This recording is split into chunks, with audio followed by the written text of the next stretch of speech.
Saturday Social, brought to you by EA Sports FC, PlayStation 5. Welcome back to Saturday Social, where we are joined by Doogie, Fuad and Jack, mate. Right, Joe, yesterday we saw Phil Foden crowned the Football Writers Player of the Year. What a season he's had, by the way. And it got us thinking about some of the best players in the Premier League, because there have been a lot of standout performances this season. Yeah, absolutely. Lots of Player of the Season chat. So what we're going to go and do today is we're going to select the Player of the Season for each Premier League clubs. Our guests have all got suggestions. We'll go through each club, lift up the magnet, place it on the board, depending on who wins the argument.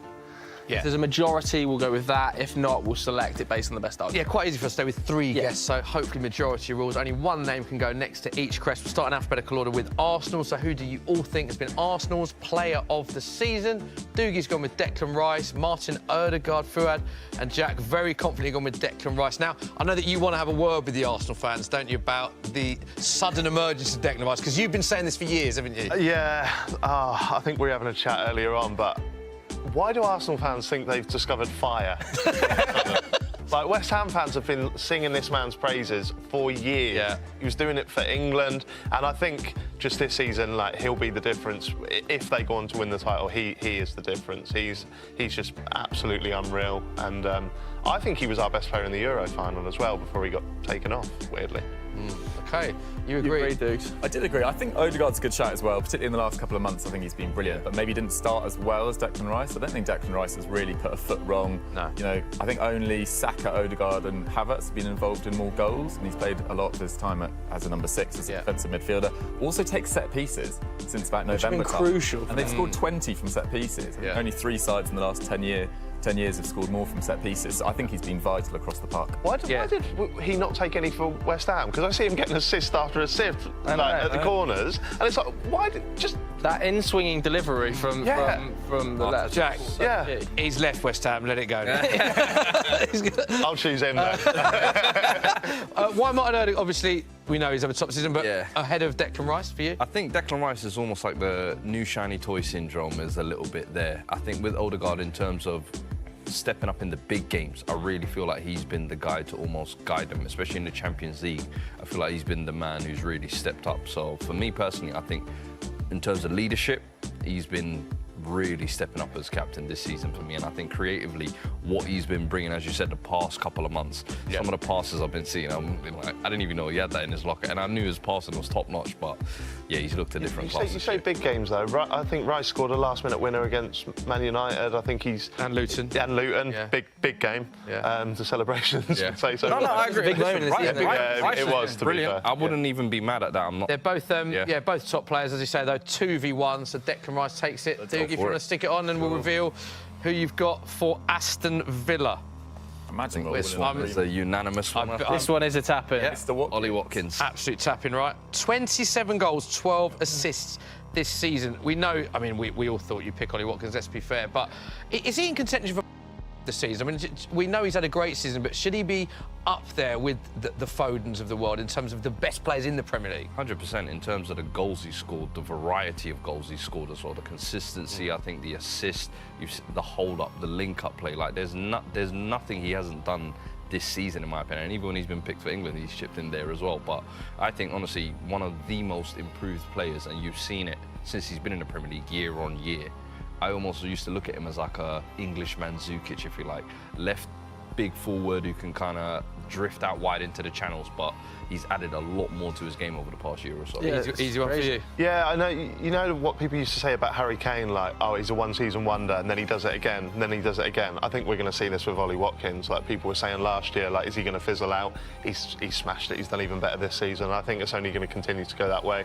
Yeah, it's crazy. I mean, when he broke for Exeter City, he was playing as like a centre mid, and then at Brentford he was almost a winger, wasn't he? And then he's turned into a striker. Like his adaptability, I think it's the most goal involvements of any player in an Aston Villa Premier League season. Yeah, it's just astonishing. Crazy. Yeah, sensational. And yeah, as you say, the thing he was criticised for was not that killer instinct in front of goal. Yeah. He's now got that. I think only Kane, Mbappe and Openda have been involved in more goals in Europe. I think he's been sensational. His injury record as well, because they don't really trust John Duran in the Premier League. I think he's played every single game so far.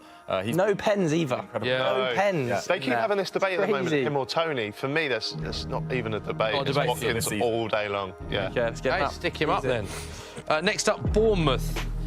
And I think, once again, you've all gone with Solanke. Dominic Solanke. For Similarly, like Ollie Watkins, someone who's been reliable all season long, and I think you saw him, for example, the game against United, what he's kind of capable of. I think his hold-up and link-up play.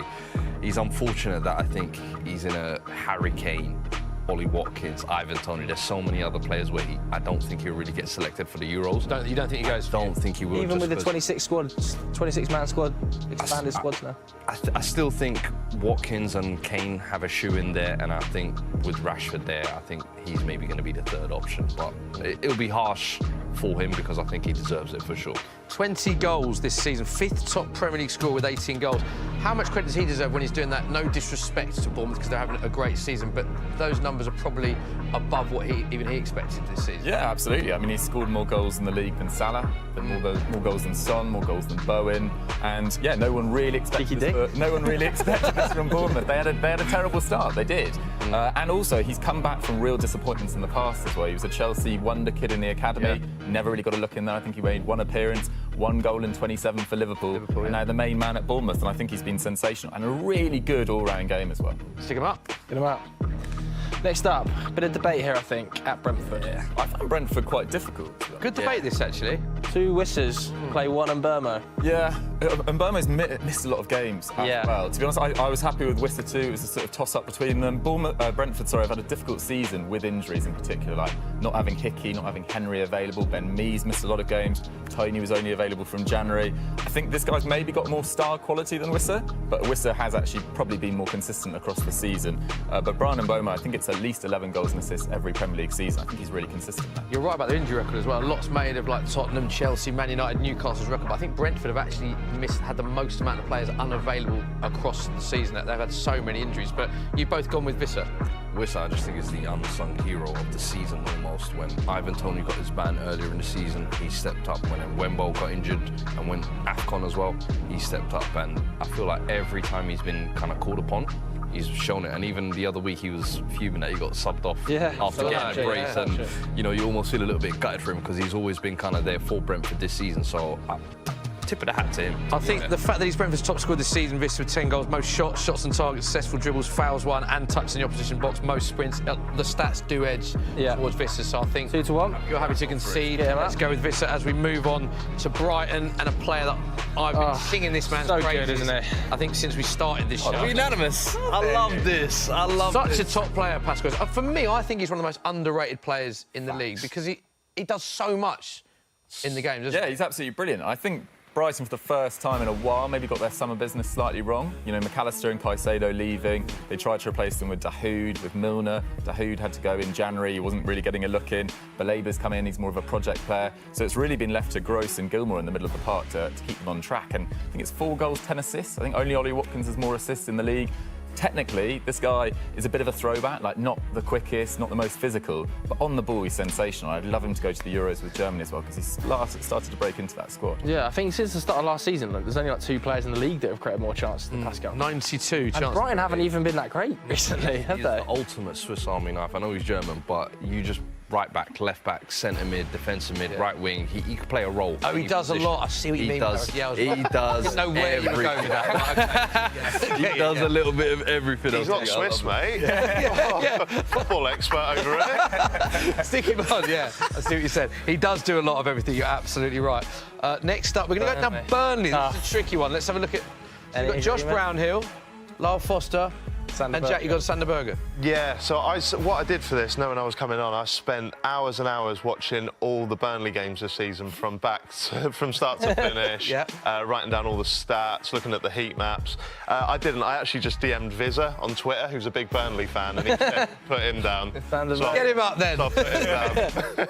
I mean, yeah, because Lyle Foster's missed parts of the season. Part of the season. I feel like they've missed him in those parts of the season. And when he has been, he's actually been... Him and Odobert, I feel like, have been the real outlets for them. And then Amdouni kind of over the last couple of weeks. But I really think he's been kind of their force up front. I find it really difficult. I thought it was the hardest club to do almost. I think Josh Brownhill... he's been there in the middle of the park. I think that's all you can kind of say. I think he's had a slightly better season than Sander Berge, but I'll take Visser's recommendation on that.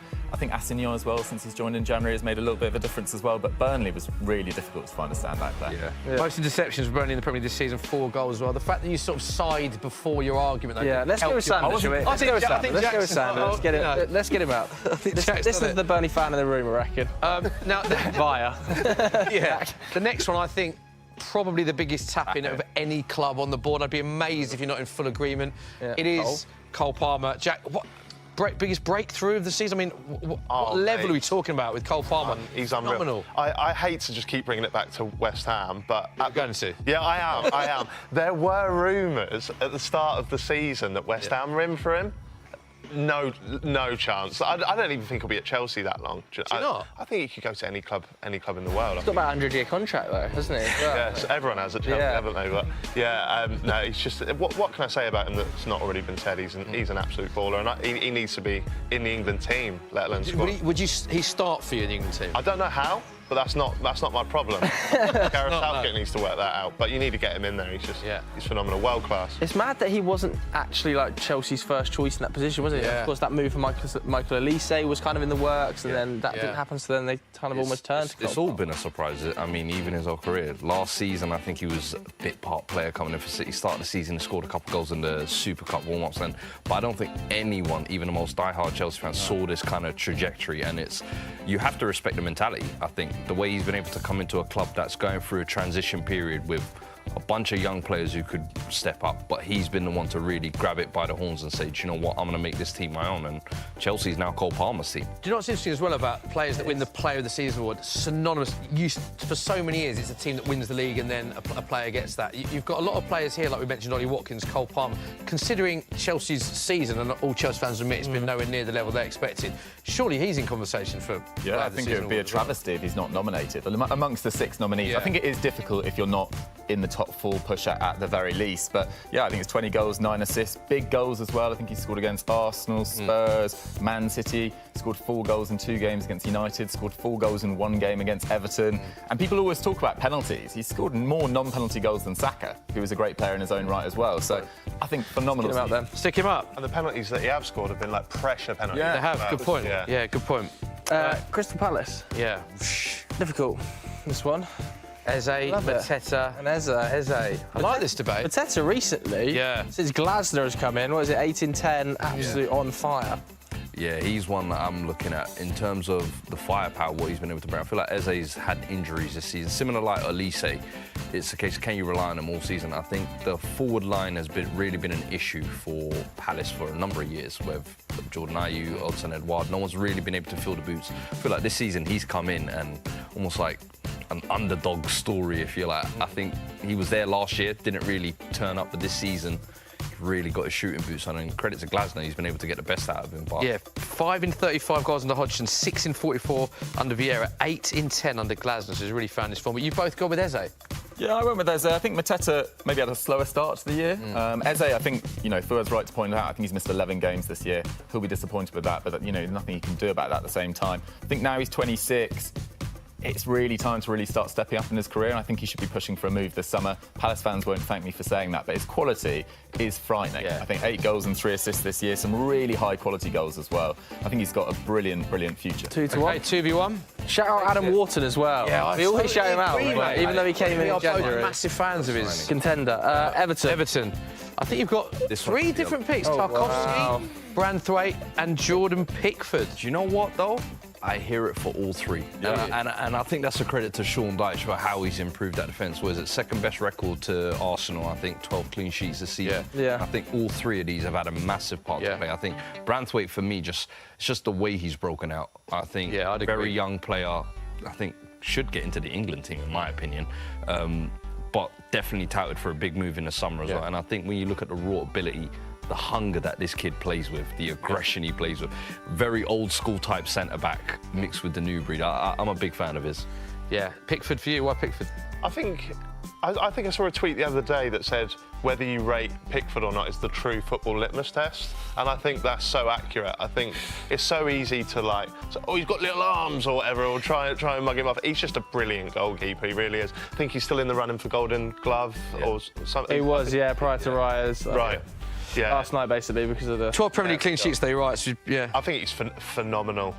He gets a lot of stick online, but he's just a quality keeper. You go with the skipper? Yeah, I mean, I'd be happy with those guys as well. I think Branthwaite's maybe had difficult moments in big games. Remember that moment against Haaland? I think he got sort of turned inside out by Isak as well. Feels harsh, pointing that out, but maybe Tarkowski's not had those difficult moments. I think he leads Everton for interceptions, blocks, clearances, wins more aerial duels than Branthwaite as well. Hasn't missed a game for Everton since joining them from Burnley. I think he's one of the most underrated players in the Premier League. I'm not saying he's going to get a top six move, but for a club like Everton, he's absolutely perfect. I think all are good shouts. I think personally, because of the breakthrough, let's go Branthwaite. We're going to have to pick up the pace a little bit. Yeah, pick up the pace a bit. We'll do Fulham a little bit quicker. So you've got Robinson. You've got the wrong magnet. You've got the wrong magnet. Yeah, someone's giving me Rodrigo. When you wanted to have Palhinha.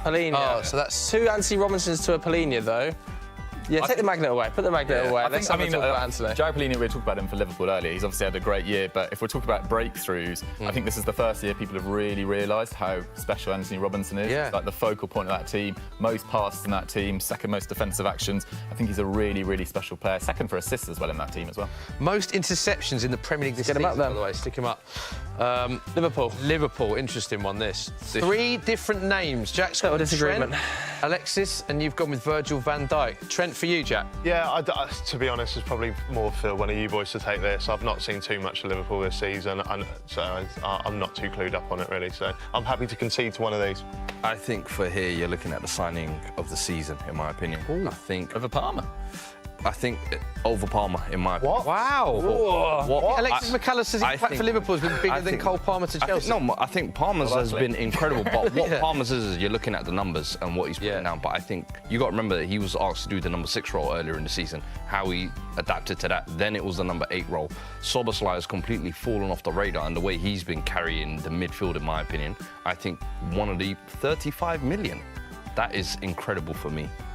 Virgil. I think he's been brilliant as well, but I think we've had Salah seasons in the past, I think we've had Alisson seasons in the past, I think this has been Van Dijk's year. Completely new midfield in front of him, new goalkeeper behind him, injuries across the back line, he's been an ever-present. I think he's just been exceptional, along with Saliba and Gabriel, probably the outstanding centre-back in the league. Yeah, I think Virgil for me, yeah. I think, as you say, I think he's probably been the best centre-back in the league. I think Trent, if he hadn't have picked up the injury when he did, I think he would have been in legit contention for winning the overall award. He was having the most remarkable season. But I think for the season overall, Virgil takes it. Let's go to Luton then, because this is a good debate, actually, and 2 good shouts, actually. I think Alfie Doughty absolutely won, doesn't he? Yeah. Left foot. And Ross Barkley's a good shout as well. I think he's been one of the signings of the season. Yeah. Talk about Macca, but... 100%. And I mean, if we were sat here even a season ago, like so people are saying he's in contention for a sniff at the England squad again. Yeah, it's crazy. And you would have laughed at that idea a season ago. I think he's just been immense in that midfield for Luton. Yeah, I think this is going to be an uphill battle to battle against Barkley, I think. Well, I think Alfie Doughty deserves respect. I mean, he was playing in the National League 4 years ago. Yeah, good point. Amazing turnaround. I think for a side that's built around delivery from wide and set pieces, I think Alfie Doughty, I don't think they've even been... it's going to be difficult to stay out, but I don't think they'd even have a hope without Alfie Doughty. I think he has been that crucial. Most crosses, second most successful crosses, third most passes in the opposition box in the Premier League this season, 7 Premier League assists, created 39 chances from set pieces. The other thing about Alfie Doughty I'd like to mention is whenever I see Luton play, he seems to be so integral to how they play. They were saying at half-time, actually, Gary Neville and Jamie Carragher were saying, just get the ball in the box. That's no disrespect to them, but when he's down that side and they're whipping balls in, you saw how that's how they scored last night. He's so key to how they play. You know, it reminds me of Leighton Baines at Wigan. Okay. It's a bit of a throwback. It's a bit of a throwback shout, but Leighton Baines at Wigan, I remember, was similar. Well, it's 2-1. I'm disappointed, but... Yeah, I mean, I think Ross Barkley's a really good shout. Would have been Barkley for me. But it is 2-1. Move on to Manchester City. Manchester City. Rodri. Foden. Wow. 2 Rodris for Foden. I'm happy. Rodri's for Foden. Happy for Foden as well. I just think Rodri hasn't lost a game in 90 minutes this season. He hasn't lost in the... That is incredible since stuff. last February. You know, I think it's 13 goals and assists this year. It's only topped by 3 players in the City side. Most long passes competed in Europe for outfield players in a side that dominate possession with short passes. He can do it all. Most passes completed in Europe. If you take Rodri out that side, City... They're not average, but they really struggle without him. You know, all the defeats this season coming without him. The title wouldn't be a discussion if he hadn't been suspended for those games. You think it would have been done? It would have been done. Yeah, and the worst thing is they lost Gundogan in the summer and they tried to replace him with Mateus Nunes and Kovacic, who haven't really worked out. I feel like he's picked up the mantle of that workload and essentially been doing 2 people's job, in my opinion. But different players. That stat is crazy, actually. Every time Rodri's not played, 69 games unbeaten now. In all comps as well, don't forget. I mean, they did kill him on the pitch against Real Madrid, but it was penalties. Technically, not in 90 minutes, But Phil Foden, obviously Football Writers player of the year. I mean, he's been one of the best players in the league, isn't he? Yeah, I thought this was a tap-in. For me, the best player in the league this season. I was going to suggest maybe if we win the Euros, Ballon d'Or over it. So, Rodri's obviously an animal, isn't he? But do you know, I'm shocked. I thought it was going to be a clean sweep for Foden. I can't lie, because I love Foden, but I just feel like he is so key to Man City, whereas I feel like maybe they could get by without. He has been immense. Yeah, but this majority rules. Yeah, wow. Okay. So it's going to go to Rodri. Sorry, Phil, I tried. Right, Manchester United now. And this one I'm furious about. Sorry. Liam. I'm blaming Liam, honestly. You wanted... Who did you want? I wanted Dalot. And I'm a Man United fan, I would have agreed with you. So Liam works on our team and he's printed the wrong magnet, but Joe's obviously ousted him publicly there. Get rid of your magnet, guys. Don't even know if it was Liam. It was Liam, apparently. So you wanted Dalot? I wanted Dalot. Why Dalot? I think Dalot has just been a model of consistency when you look at him. I think he's played right back, he's played left back. I think in terms of the player that United signed, it was a young, raw player. And now, this season, I feel like you've finally seen that player that they've been looking for. That Jose spoke so highly of all those years back. But I just think he's just been a model of consistency, has barely put a foot wrong this season. I think it's a good shout. You've gone with Harry Maguire. Yeah, I mean, like, we're coming off the back of probably the worst any footballer's got it online in terms of like the trolling and the abuse and stuff like that. He was obviously dropped from the team for a bit, but they still have to go back to him. They still rely on him. I think he's had 2 goals, 2 assists, which is the most I think he's had for Man United, there or thereabouts. So a good season for Maguire off the back of all of that stuff online. So I think it shows the mettle of the man. I agree with that, actually. He does get it very harsh compared to any other player. And 56% win ratio when he's starting, 38% win ratio when he doesn't. And he also won Premier League Player of the Month award as well, people forget. So exactly. Credit to what he's done. I don't think that's a bad shout at all. You've gone Bruno. Yeah, I was tempted with Garnacho as well. I think Garnacho's been brilliant. But Bruno, I think 17 league goals and assists, the most in the squad. He still only ever missed 1 game with injury for Man United. Playing with a broken arm. He's created the most chances in the entirety of Europe. I see people online being like, they need to get rid of Bruno. Bruno is the last person I get rid of at Man United. I think he is pretty much irreplaceable for that side. The energy, yes, he's maybe struggled a little bit in bigger games at different points, but serve United. I think he takes so much unnecessary... Should have been Dalot, You're the but it's Bruno. OK. Yeah, well, we haven't got a Dalot magnet, have we? So, Do you want to mention Liam again? Sorry, Liam. Newcastle, leave him alone. Next up, Newcastle, we've gone with. Well, good debate this as well. Fairs. I think Isaac, for me, is just a special player. Possibly, maybe availability is the only area where you question, but I think in terms of finishing, he's probably the only one that can match Haaland, in my opinion. And brilliant. You look at the numbers he's put up this season, even with the injuries. For me, this guy is a scary player. And 23 goals. Yeah. What he's able to bring to Newcastle, I just feel like they go up a level immediately. 19 Premier League goals. though. Yeah, I thought Anthony Gordon was a little bit of a personal one because I was kind of questioning the signing this time last year after his first 6 months at Newcastle. And look, I think Harvey Barnes' injury maybe helped him a little bit at the start of this season. He came back from England under 21 duty, been player of the tournament there, and 10 goals, 9 assists. I think that's only 1 fewer goal contribution than Alexander Isak. And he scored against every Big Six side. He's really led the way, and I think he's probably been the best left winger in the league this year. I think he's been brilliant, and given how difficult his first 6 months were, and really, people were doubting whether he was going to ever live up to that potential that he'd shown at Everton. I think amazing turnaround. And they were laughing at the price tag quite a bit as well, weren't they? No one's laughing now. He's been absolutely phenomenal. I love watching him, but he's a rat of a player, and I mean that in a good way. Like when he plays against your team, he's a rat, and he's destroyed West Ham a couple of times this season. Stick him up, 2v1. Right, let's go on to Nottingham Forest. I think there's total agreement. Not much to Morgan say here. Gibbs White, Jack. Yeah, just I haven't got not much to say about Morgan Gibbs White, but he's a very handsome man, isn't he? So is that the kind of? I think the thing you can say about Gibbs It's White not wrong. every Big Six club would love to have him. Yeah. That's the way you can look at it, and it's partly the reason why I'm thinking. There was some rumours Forest, with if they Spurs. go down, maybe I wouldn't mind. Yeah. Honestly, at Spurs, he would fit in like a shoe. Wouldn't he, yeah? I think he'd be perfect. But West Ham? always a model. Good work. Good work. Take But I it. always think leads by example, and always is their creative linchpin, in my opinion. Stick him up, tap him for Nottingham Forest then. I also just want to shout out Murillo. Yeah, Centre half. I think he's had an outstanding season for a 21-year-old arriving in the league. Yeah. Oh, this one was tough. Tough, Sheffield United. All three. It's got Ben Burton, Diaz, and Couple of Gustavo Hayman. January arrivals. Yeah. I mean, Barrett's They Diaz had collected really twice. difficult season up until January. Yeah, I think he's kind of given them hope this year. Yeah. I think he's only scored one fewer goal than their top scorer, McBurney. Only arrived in January. Look, it was really difficult. I think Harmer's had a good campaign as well, but it was slim pickings. Yeah, 5 goals, 1 assist, 11 Premier League appearances. Diaz probably 2-1. Let's get Diaz up. Yeah. Right, let's go to Tottenham January's next and see who you've got for Spurs. Christian Romero, Mickey van der Ven. Wow. Interesting. Because I would have instinctively gone with Van der Ven. Do you know what? And I have to say, I would have gone Van der Ven. I asked a lot of my Spurs mates who are season ticket holders, and they vote for players, and they've all voted for Mickey van der Ven. So, as a Spurs fan, how come Romero for you? For me, I think when you look at the back line, he's the one that hasn't changed. Porro, Udogie, Van der Ven, they're all newbies coming in. He's the one that almost has the constant. And I feel like this season we've all seen the others either out with suspensions or injuries. He's again been the constant. Also, the improvements we've seen in his discipline. He was always someone who was always cautious.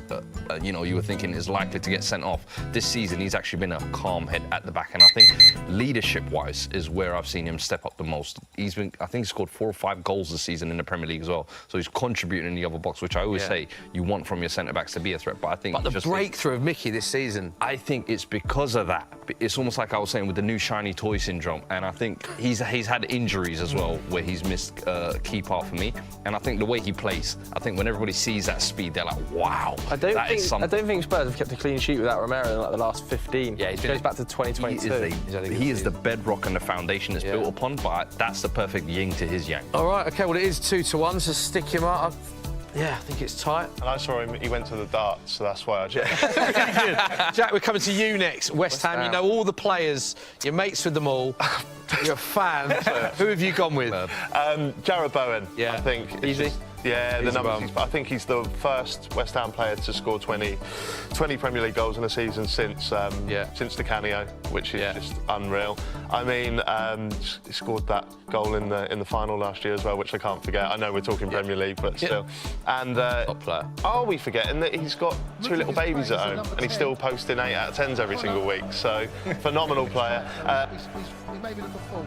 He's now come back to the left-hand side. Anyway, we'll see exactly how things line up. With West Ham, you know pretty much what you're going to get. Very few options, and that has been a criticism levelled at the club and David Moyes. They haven't got much room for rotation, and they tend to always play the same way as well, 4-2-3-1. Chelsea's formation, and Cucurella is playing left-back, but we saw against Spurs, and in fact against Villa as well, he will come inside. Bowen is a threat. Bowen is a real threat. So Cucurella's role with Mudryk in front of him, how do the pair of them work with that? Because it looked like Connor might be on the left, and that was just an anomaly, the way that this team was set up. You have to be wary with this West Ham team as well, don't you, Jason? The likes of Bowen, who you've mentioned, 20 goals this season in all competitions, and Mohamed Kudus, players that can come up with something out of nothing. Lucas Paquetá as well, although he's not in particularly good form right now. Here's Cucurella for Chelsea. Now Mudryk. Soufal slides in and gives away the free kick just as the ball had broke to Bowen. Soufal not happy with the decision. Mudryk just taking his time to get back to his feet. Yeah, soft for me. Soufal there. Mudryk's touch comes inside and shows enough of the ball for Soufal to come in. I think one of those in the opening 3 or 4 minutes, I think it's an easy one for the referee to give on that occasion, in all honesty. Thiago Silva, we wondered whether we'd see him in a blue shirt again after getting taken off against Aston Villa. But he's back, he's playing, he's alongside. Andy Madley, the referee today, who was in charge last season when these two teams met. That 2-1 Chelsea victory when West Ham had a late goal ruled out, one which PGMOL said that they got wrong. Interesting to see that Badiashile, who's a left-footed centre-half, is playing on the right, and Silva is a right-footed centre-half playing on the left. Here's Kudus into Emerson. Now Antonio looking to get away from Badiashile. Chelsea have the throw. Michail Antonio unhappy with the decision. Now look where Cucurella has gone. He's come inside. Badiashile's now on the left-hand side of the three. And that wasn't what it looked like at the start of the game. Silva's now gone across to the right, as I said there. Right footer on the right side, left foot on the left side. That wasn't what we started the game with. But Cucurella noticeably has come inside. Mudryk giving him space outside. Bowen now has come in as well. Connor's got a job to keep his eye on Bowen. Souček looking for Antonio. Ball bounces off the West Ham forward as he was faced up by Thiago Silva, and it will be a Chelsea goal kick.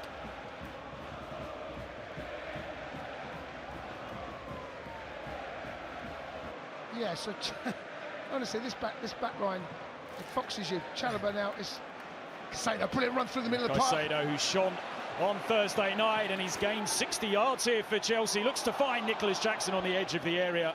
I don't know how he didn't manage to bring that under control, but he is in possession now. Gallagher, Mudryk, left corner of the West Ham penalty area, faced up by Edson Alvarez, who makes a very well-timed challenge to win the ball back in front of the travelling supporters, clears it away for a Chelsea throw in line with the edge of the penalty area. Brilliant from Caicedo. It's a nice ball into his feet and allows the pace the ball run across him, and then he's in behind Paquetá. He's in behind that front line of West Ham, drives, and as he plays the ball out of Jackson seems to get his feet a little bit muddled up. You want to really take that with the inside of the right foot onto your left to get his shot away. He kind of gets caught in two minds. Here's Chalobah for Chelsea. Now Thiago Silva just right of the centre circle. Able to take his time and work it out to that far side to Madueke. Been good, Madueke. Been really good recently. Now Thiago Silva. Madueke with a loose ball in field, and Alvarez again able to step in for West Ham. Kudus perhaps could have played in Michail Antonio there, but instead asks a bit of Kurt Zuma, who knocks it down the line, looking for Jared Bowen, who's faced up by Cucurella. Initially gets the better of him, charging down towards the corner flag where he's got two for company. And Cucurella manages to just knock it down the line. Gallagher wanting the ball to go out for a throw, it doesn't. Here's Soufal, now Paquetá threads it through to Mohamed Kudus. Danger here for Chelsea. Final touch came off Thiago Silva, and it will be a West Ham corner. Not too sure that final touch did come off Thiago Silva. No, I was going to say, he's got a corner. I'm thinking it's come off Kudus, but Conor Gallagher down the left-hand side with Cucurella. Cucurella does really well. Conor just letting that ball run out of play, hoping there's enough pace on it. First set piece for Chelsea to defend. West Ham with a reputation on set pieces, but they've not been as clinical with them as they were through the first half of the season. And James Ward-Prowse on the bench today, so Jared Bowen will take it in, swinging towards the front post. Difficult one for Petrovic, who got something on it. Back with Bowen. He skips, or tries to skip around Nicholas Jackson, who does a really good job there to stop Jared Bowen making any progress. And now Chelsea in possession with Jackson, who can drag them up towards halfway, and now into the West Ham half of the pitch. Ball onto the far side towards Cole Palmer. Wasn't quite executed, and it allowed Emerson to step in. Defensive play though from Jackson, he carries the ball well. Bit of space on the left hand, on the right hand side for Palmer. He looks to send it into the penalty area, looking for Gallagher. Cut out again by Alvarez. Palmer. Again, Alvarez in the way. He might be an important player for West Ham this afternoon. Edson Alvarez, a couple of very important interventions already. Free kick to West Ham for a foul on Thomas Souček. Yeah, Palmer a little bit wasteful. He tried to slide the ball. It looked like he was trying to find Jackson, and it ricochets back to him. In the end, he gives the free kick away, and Areola will take this. Areola. Sorry, Jason. No, West Ham they've got five. They've got four across the top, five across the top there. Soufal the target. He gets his head to it. Beat Cucurella to the ball, but it just drifts off for a Chelsea throw. Ball deep inside the Chelsea half. Cucurella waiting to take this throw in line with the edge of the Chelsea penalty area. Still waiting to take it here, Marc Cucurella, assessing his options, waiting For a bit of movement, he just plays it to Badiashile, who goes to lump it down the line, and all he does is kick the ball out of play. So West Ham will have a throw-in around the halfway line, I think. Vladimir Coufal just being instructed to take it a bit further back, and in fact West Ham are going to have a throw about 3 yards away from where Chelsea had theirs. Paquetá to Coufal. Paquetá skips away from Caicedo. Now Souček.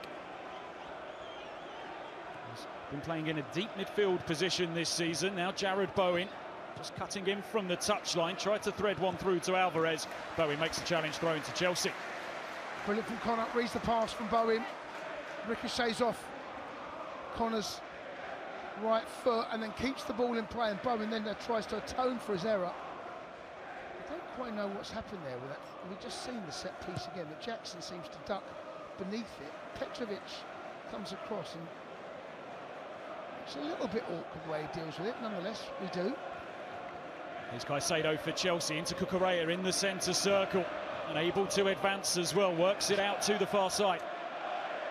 Here's Madueke looking to take on Emerson, who's got Kudus offering support. Emerson holds his position well and emerges with the ball, and he's able to take West Ham down towards the halfway line. Was trying to slot one through to Antonio. Ball goes out of play for a throw. Yeah, just on Noni Madueke there. The thing I love about him is that he is brave. He will take players on. He commits players, and at times he will give the ball away. But then we've just seen the other side of it. Exactly what I'm talking about. It's Paquetá that brings him down. Yes, it is. And again, he's brave. He takes players on. In fact, it was Emerson that gives the freedom. In fact, between the pair of them, you can pick between whoever you want to see. But what I love about him, that he will get his head down and he will take you on. He's brave. He'll go on the outside, go on the inside. And I don't mind that. Players that take on defences, especially a 2v1 situation against you, you will lose the ball on the occasion. On that occasion he did, but I love the fact he's taking it on. Always looking to make things happen. Andrew Madley, the referee, just having a word here with Marc Cucurella and Vladimir Coufal. A bit of tussling going on right on the edge of the West Ham penalty area. West Ham with everybody back behind the ball here. Every player in the final 35 yards of the pitch. Not been as strong defensively on set pieces this season, West Ham. The ball threaded forwards to Jackson inside the penalty area, and Areola had to beat it away sharply at his front post. Bit of quick thinking there from Chelsea, almost caught West Ham out. I'm not sure this is exactly what we wanted, but definitely trying to play Jackson. Slightly over here. Jackson's gone for the shot instead of the cross. Goes down to the near post on the left-hand side for Areola. He's got it covered as any goalkeeper should, but, as you said, inventive. Nice, bright, sharp thinking. And what will we see from this Chelsea corner? It's slung into the penalty area. Zuma gets his head to it, and Antonio, not the best of headers from him. It helps get it away slightly, but it drops straight to Caicedo. Gallagher out to the far side to Cole Palmer.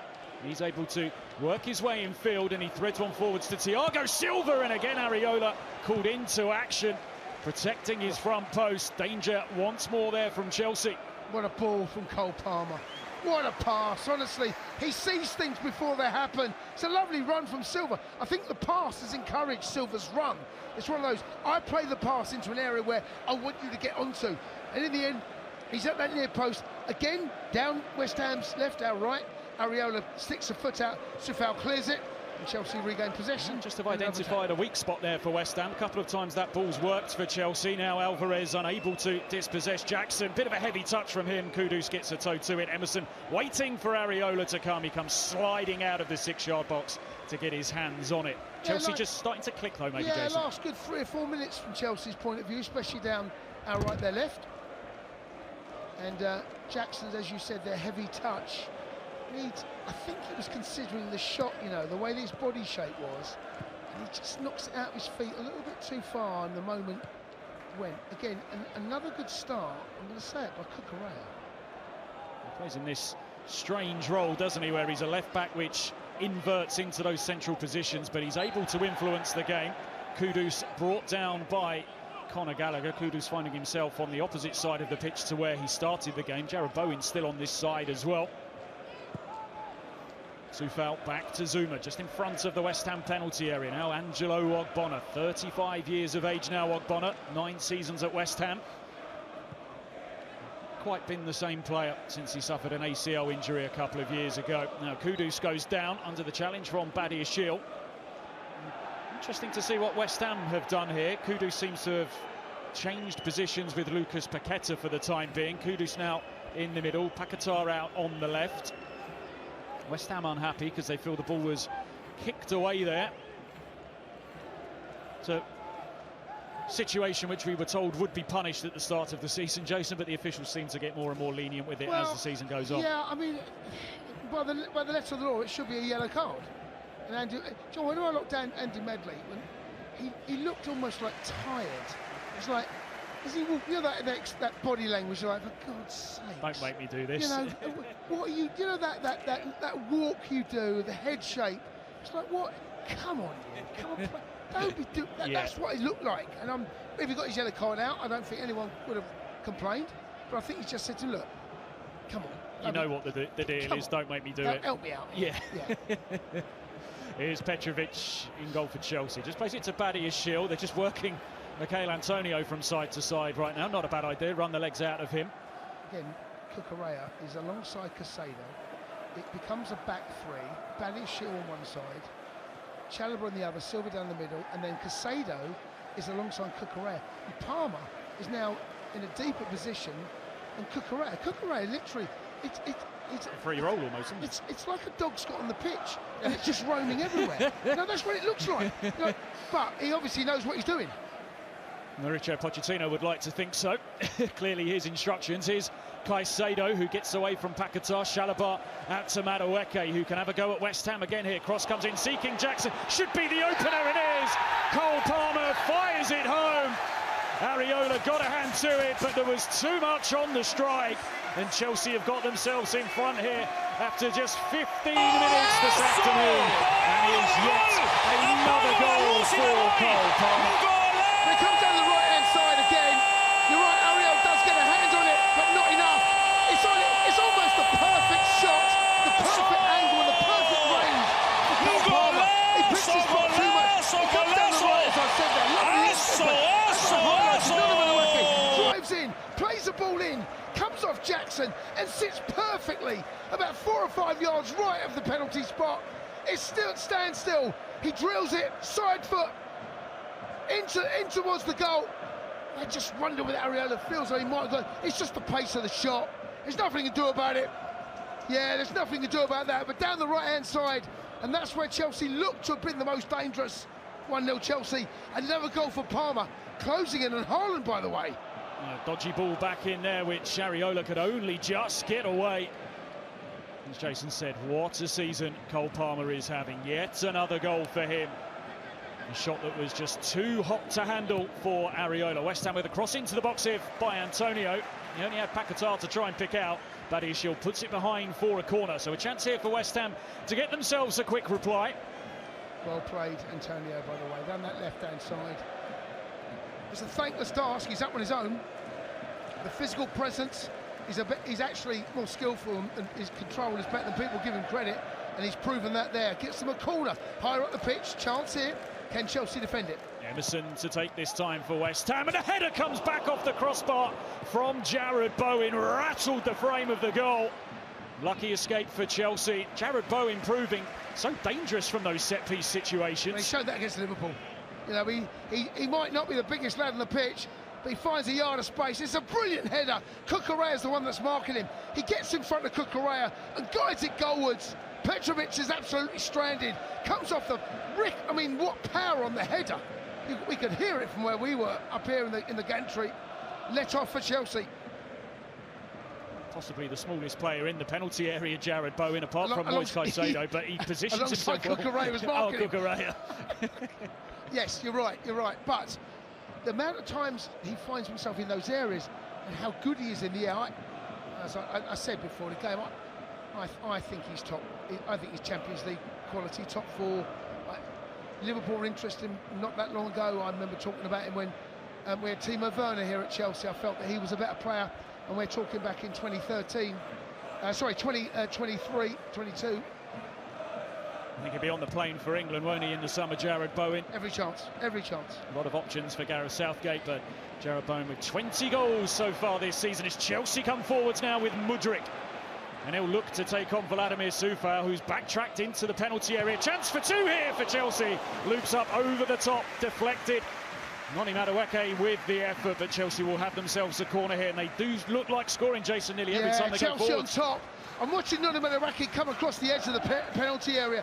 The ball's come out on the left-hand side for Mudryk, and what that does, everyone comes across, including Noni Madueke. No width, plays the ball, but I think it's for Jackson.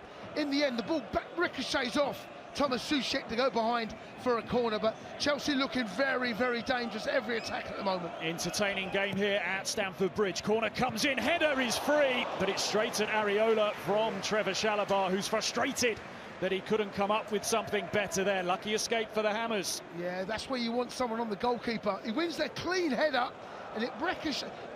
Areola, his second attempt gets it, the ball doesn't bounce. But if there's someone in front of the goalkeeper, would have caused all sorts of brilliant play from Bowen. Clever from Bowen to escape the attentions of Caicedo. Now Coufal, he's waiting for someone to get in the middle.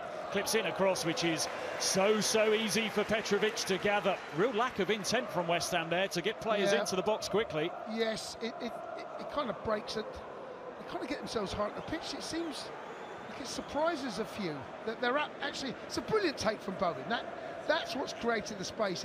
It's one of those where you get the ball on the half turn, but you spin and use, so you do a 180 with the ball at your feet. He's got such lovely feet, lovely touch, lovely appreciation of the ball when it goes into his feet, Bowen. I know, as you can probably hear, I'm a fan, and he's proven his worth. He's been West Ham's best player. That's not difficult at the moment, to be in all honesty. He has had a fine season, Jared Bowen. It is a talented front four that they possess, but I think it's fair to say they don't get the best out of Lucas Paquetá, who's been really off it in recent weeks. Ball given away. Here's Kudus centre circle for West Ham and looking to carry them forwards. Rides a couple of challenges, and then Paquetá is caught by Moise Caicedo. Went down looking in some pain there, Paquetá, but he's going to get up on his feet very quickly. Yeah, Badiashile was the one that's given the ball away. He plays it into no man's land, and Caicedo has got goal side. Paquetá has gone down holding his ankle. It is a foul, but given away by Badiashile. It's one of those where he's forced it a little bit. I'm just watching the goal again. I'm not going to blame Areola. He goes with his top hand. It's just hit with too much pace. I think it's one of those. As soon as Palmer walks onto it, he knows he scored. Yeah, it looked a goal, didn't it? Yeah, he knows he scored. Anyway, some dangerous. A dangerous set piece, it should be said, from West Ham's team. The only thing is a bit central. Awkward area, isn't it? Yeah, well, he's got left foot. So they're looking for Zuma here. Emerson to Paquetá, who just clips it up into the box, and it's absolutely dreadful, and straight into the hands of Jorda Petrovic. And West Ham just tried to widen the angle of the free kick there, and it really didn't pay off for them. Now a chance for Chelsea to break with Madueke, who's up on the edge of the area here. Paquetá looking to get back. Madueke spins around the outside of him, sends in the cross. It was just too high and just too quick towards Mykhailo Mudryk. Cucurella keeps it in play near side. Here's Nicholas Jackson, now Conor Gallagher. None of Madueke's had a really good start to this game. Giving West Ham problems, isn't he? Now Mudryk, Cucurella with room into the West Ham box wide left, looks to send in the cross. Soucek's there to get it away for West Ham. Ball bounces off of Bowen, goes to Gallagher, who rolls it across the pitch to Thiago Silva, who's able to take a few steps forward. Cleverly clipped round the corner by Madueke to find Chalobah. Now Thiago Silva just outside the box, clips in across. Zuma slips, the header from Jackson off target, but good play once again from Chelsea. Chelsea looking very, very dangerous. There's a real purpose and an energy and an urgency about the way he moved the ball forward at the moment. Cucurella again, I spoke about him on Thursday evening, about how effective he was, understanding the role when he goes inside, but also playing that disciplined part of the game defensively when you are a left-back, and that's where he is. It's a big job against Bowen. We spoke about it. Ball given away again by West Ham. Chelsea look like there's another attack coming. Every time Chelsea get the ball at the moment, it looks like there's something's going to come at the end of it. That's where we're at. It's only 1-0, need the second goal, but Noni Madueke is having a real influence. And you know what, Mudryk, without actually having the influence that Noni Madueke is, the width of the pitch at the moment, he's having a say also. He's playing a crucial role because he's stretching out that West Ham defence and midfield, and It has looked rather easy to work the way through the West Ham midfield so far in this game, and Mudryk there sends a lovely ball out to the far side where Cole Palmer has room. He clips in across. Jackson had just peeled off Kurt Zouma, who really had to stretch to head that one away for a corner. Chelsea are at it. Chelsea are really at it. Mudryk, he does that really well. He's got that crossfield pass on the left-hand side. He uses run and he bends it. He actually does it really, really well. Plays it out to the left-hand side to Palmer. Jackson pulls off on the other side of Kurt Zouma. Isn't quite the perfect cross. Zouma just flicks it behind for a corner. And it looks like Mudryk is over. In fact, Mudryk is over it. Right, he's got Palmer for company. He's going to go long. Whipped into the front post. A good header away by Thomas Souček, who is a big barrier to clear at that front post for West Ham. Mudryk again skips inside. Jarrod Bowen now looks to go outside of him, finds Palmer, sends it a ball into that horrible area between goalkeeper and defender, and Souček's there for West Ham again.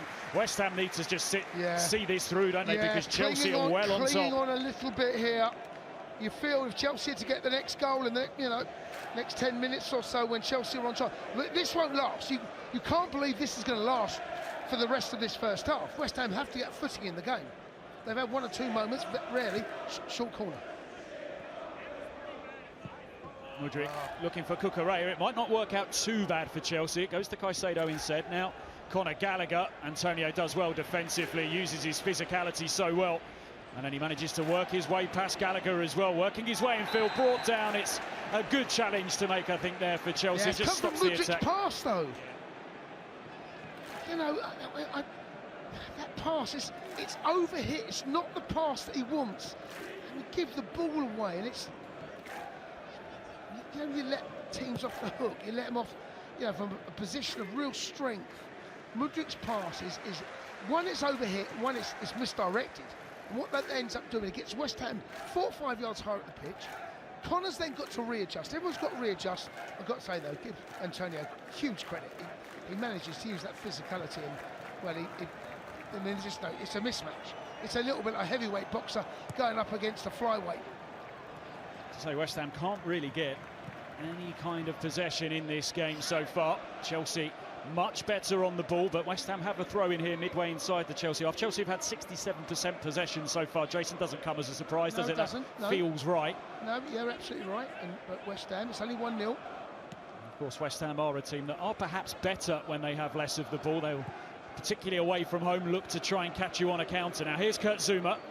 Vladimir Coufal in line with the edge of the Chelsea penalty area, whips in a deep cross which Chalobah has to flick away, but he prevents the corner and he sends it out for a throw-in instead. He's a threat down the right, Coufal, 8 assists this season.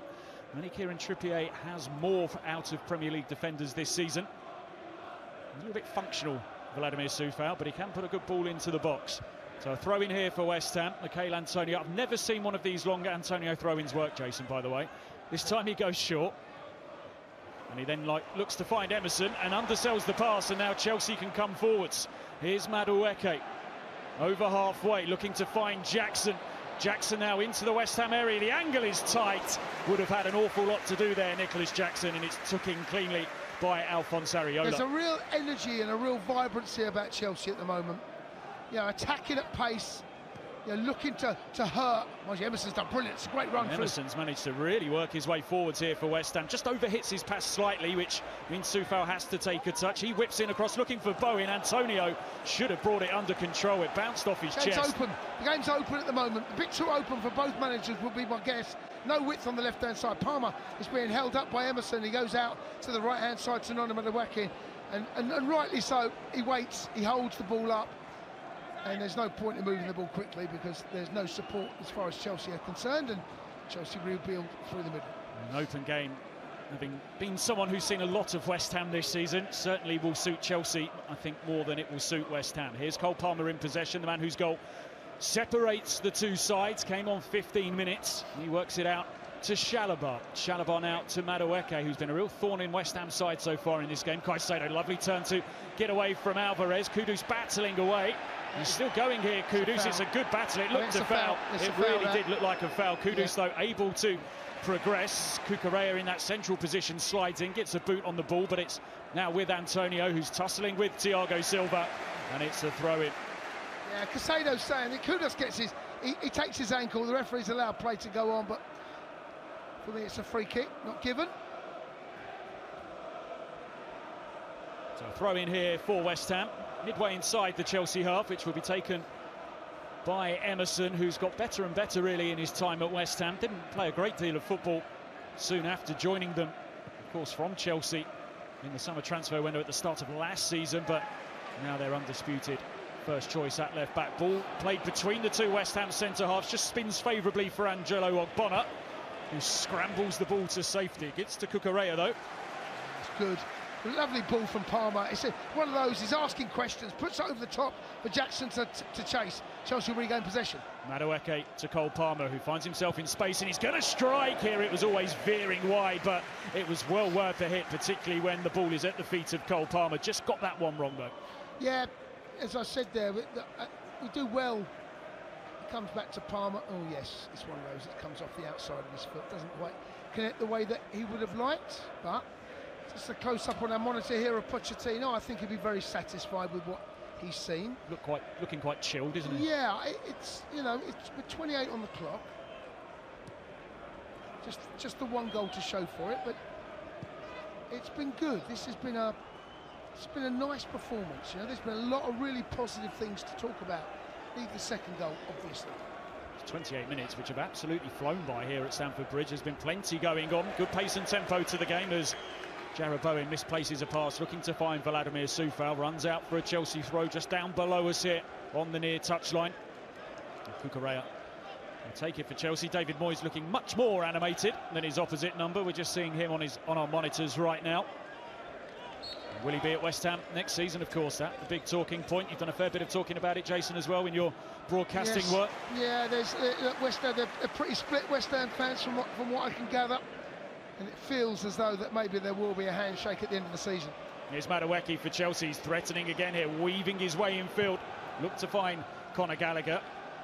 That's with Caicedo. Trevor Chalobah to Cole Palmer. Chelsea really do look dangerous when they get into the final third. Plenty of movement going on. Now it's Madueke, good run from him, it'll break to Gallagher, should be two and is, lashes it home. And Chelsea have got the goal that they've been threatening to get after opening the scoring. Wonderful finish from Conor Gallagher. And Chelsea, who have looked like scoring every single time they go forward, have added to it. Chelsea 2, West Ham 0. It's all about Cole Palmer's pass. He rips this ball in, I mean, it's a Jackson he finds it, ricochets up and finds the pass from Cole Palmer. Always looking to probe, always looking to try to get in. His first instincts are, when it comes away, what's the pass I can make? He zips this ball in. First time into the feet. It is into. Is it Nana Madueke? I can't quite see here from the morning. I think it might be. But he just plays the ball in. Doesn't quite come. It comes from Ogbonna. Brighton bounces kindly, beautifully to Conor Gallagher on the volley. And it's one of those, another one where if you get it right from the position he is, just inside the penalty area, through the laces, there's a chance this is going to hit the target, and it does. Beautifully struck, great technique. 2-0. Chelsea, no more than Chelsea deserve. In complete control of this game now. 2 goals up, half an hour played. Lovely goal by Conor Gallagher. Here's Paquetá. West Ham need to find a route back into this game, and they need to find one quickly. Seen games get away from West Ham a couple of times this season. It wasn't that long ago that Crystal Palace done something, you know, started well, get 2 goals, then 3 and 4. In the end, the scoreline felt flattered West Ham a little bit, because very much flattered West Ham that day. Yeah, and even though they scored the 2 goals, but Chelsea complete and total control right now. 2-0's always one of those scorelines, though, that you feel as though it's you're not. West Ham get the next goal in the game. Let me tell you, it's game on again. Still a chance for a change in momentum at 2-0, isn't it? The next goal puts the game back in the balance. If Chelsea score next, very likely it is game over. It feels like it, There's Alvarez, who's going to try and flight one out to the far side to Michail Antonio, but it skips away from him. Just looks a West Ham side who are a little short of confidence at the minute. And Chelsea, it's one of those games where, and I said this on Thursday night, it felt like it was a good time to play Spurs. Spurs struggling a little bit. Chelsea in the ascendancy, good time to play them. Feels like this could be a good time to play West Ham. You know, not quite sure of you know, where they're going. The results are inconsistent. Chelsea's home form of late, in fact, has been not just of late, but you know, all year has been good. Again, the movement's good. Jackson's movement, Baddy's shield coming through. Space all over the pitch at the minute. Here's Cole Palmer out to Madueke into the West Ham penalty area, onto his left foot, looking for the far corner, just a touch too close to Alphonse Areola, who wastes little time in finding Vladimir Coufal. West Ham have got their heads on swivels at the minute, Jason. Yeah, they can't pick up these runners. Chelsea are good. Chelsea at the moment completely dominating all of the ball. Whenever West Ham go to the halfway line, it does feel a little bit like, well, in fact, it's hardly happened. When Chelsea go to the halfway line, you can see the whites of West Ham's eyes. You know, they're in trouble. They're all over the pitch. There's that normal, disciplined, resolute, you know, hard work in midfield. The shape of the team looks a little bit dishevelled at the moment, I've got to say. It's all a bit off for West Ham at the minute. Long ball forward seeking Coufal. Cucurella will hope to prevent this going. Wait. Start again. He manages to win a goal kick. He's bundled into by Vladimir Coufal, and he's not happy about it either. But West Ham just lacking ideas. They really, really are. Yeah. And Chelsea very much in charge. Absolutely, absolutely. So a goal kick here for Chelsea. Chalobah just to the right of Petrovic. Badiashile to the left. Game of cat and mouse begins. It's rolled to Badiashile, who's closed down by Bowen, and now Cucurella in all kinds of space here. Too much space. So that's you can't allow Cucurella, left back, to run 40-50 yards with the ball at his feet. Absolutely no pressure on him whatsoever. Jackson looks to turn away from Ogbonna. Ogbonna knew that pace-wise he was done there, and he just shoved Jackson, and he takes a yellow card. Yeah, do you know what it is? It's brilliant from Cucurella. He plays the ball into Jackson. He lets the pace of the ball run across him, and then he manhandles him. And because the pace of the ball, he allows it to run across his body. Ogbonna there can't see the ball, and therefore he's made a mistake. Then Chelsea get the free kick. Here's Thiago Silva for Chelsea, who know that a third looking to go around Kudus. It's still Madueke. He wants to get a strike away. He does, and it's deflected just the wrong side of the post. Had that just been inside, I'm not sure Areola would have kept it out. Not a Madueke, his season towards the end is getting better and better. I said before the game, he's brave, he drives, he really, first thing on his mind, how can I get past my next defender? He'll come inside and go outside. He comes inside more often than not because of the left foot. It takes the deflection to come off Areola. He's been good again, Nonny. Been really good. This kid looks like he's got all the minerals and the equipment, the tools to be a top player.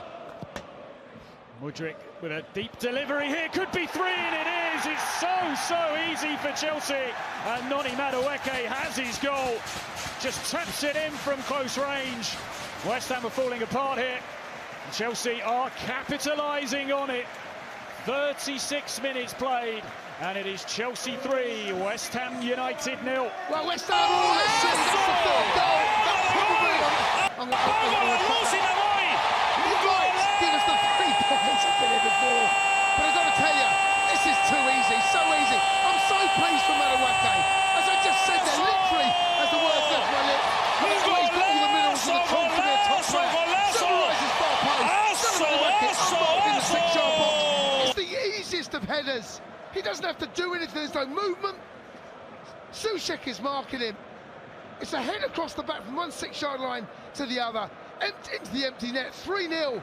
And right now, West Ham need to make sure that this game doesn't end 4 or 5 or 5 or 6, because the way the game has gone, they are all over the place. Chelsea's dominance has now been shown in the goals. 3-0 Chelsea. Chelsea cruising, absolutely cruising here at Stamford Bridge. And they could add to the scoreline before it gets to half-time.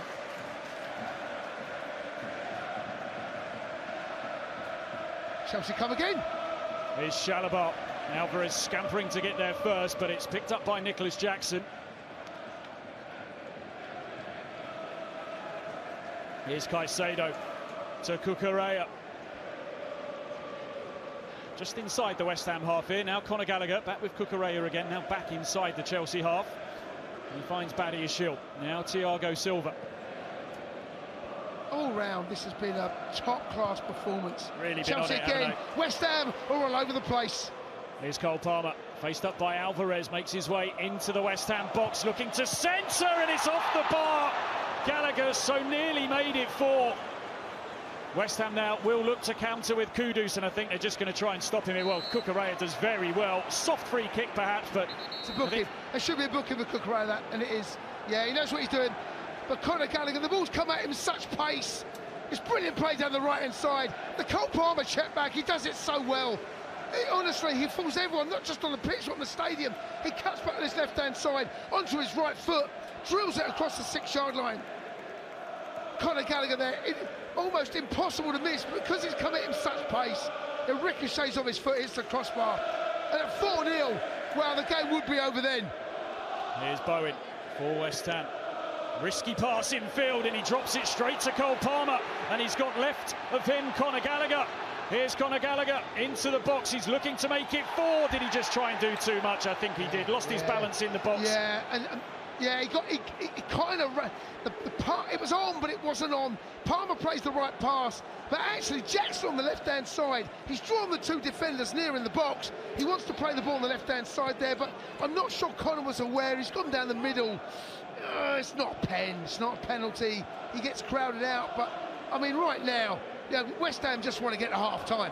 You know, they want to make sure this scoreline doesn't change between now and then, because they've not been in our final third for the last 25 minutes. Aimless ball Honestly, forward. they've not. And the last time they were there was a brilliant piece of skill down the left-hand side from Antonio. They've not been in Chelsea's final third for a good 20 minutes, and that's not a joke. Big turning point, well, not a turning point, but a big moment in the game. That header from Bowen at 1-0, which could have made it 1-1, and since then Chelsea have been in absolute control of this game. As Jason said, West Ham need it to get to half-time. Chelsea just want this first half to continue. There's 6.5 minutes of it left to go. Badiashile to Conor Gallagher, just in front of us here on this near touchline. Midway inside the Chelsea half, spins away from Soufal, who just pushes him over, and that was a challenge that was made out of frustration. He's been good, Conor. Conor's been good again. There's a lot of speculation about his future, about where it lies. Here's the chance down. We'll have a look at the monitors here. He cuts back, he does the chop. He arrives in the 6-shot, right in the 6-shot. Oh, it's unlucky. Anyway, Palmer again. Oh, Palmer so easily passed Alvarez into the West Ham box. He was trying to take them all on there. In the end, he was stopped, but Cucurella gets his head to it, and now it's with Trevor Chalobah. What's happened to him, by the way? Having a great game, isn't he? Having a great game. He's having a great end of season. He's been as consistent as anyone the last 3 or 4 games. Chelsea, with a lot of players having a very good game here today as they build upon that win over Tottenham here in midweek. Cucurella. Victory for Chelsea today would put them 5 points clear of West Ham, and they'd still have a game in hand on them as well, as they push to try and qualify for European football, something that, as Jason said, perhaps a couple of months ago really didn't look on. Now Chalobah in a central position, works it out to the wing to Madueke, who swings in the cross. Zuma reaches high to get his head to it, but it's brought down by Cucurella. West Ham cannot get any possession of the football. They can't get the ball, at the moment can't get near the ball, let alone get on it. Casado there in the middle of the park, they're all over the place, West Ham. There's no pressure on the ball. They're not laying a glove. That's the expression. They're not laying a glove on Chelsea. Kudus, Chalobah's coming out the back there. Silva, Cucurella's turning on. No one's near him. This honestly, so easy, isn't it? This is a worrying performance from West Ham. It really is. And Chelsea, if this game continues the way it's gone so far, honestly, this could be 5 or 6. And that's not a joke. Bowen had absolutely no help there, and he does well, really, to win a free kick for West Ham, brought down by Conor Gallagher. I can't really understand what the system is that West Ham are playing or what they're actually trying to do. They look an absolute mess.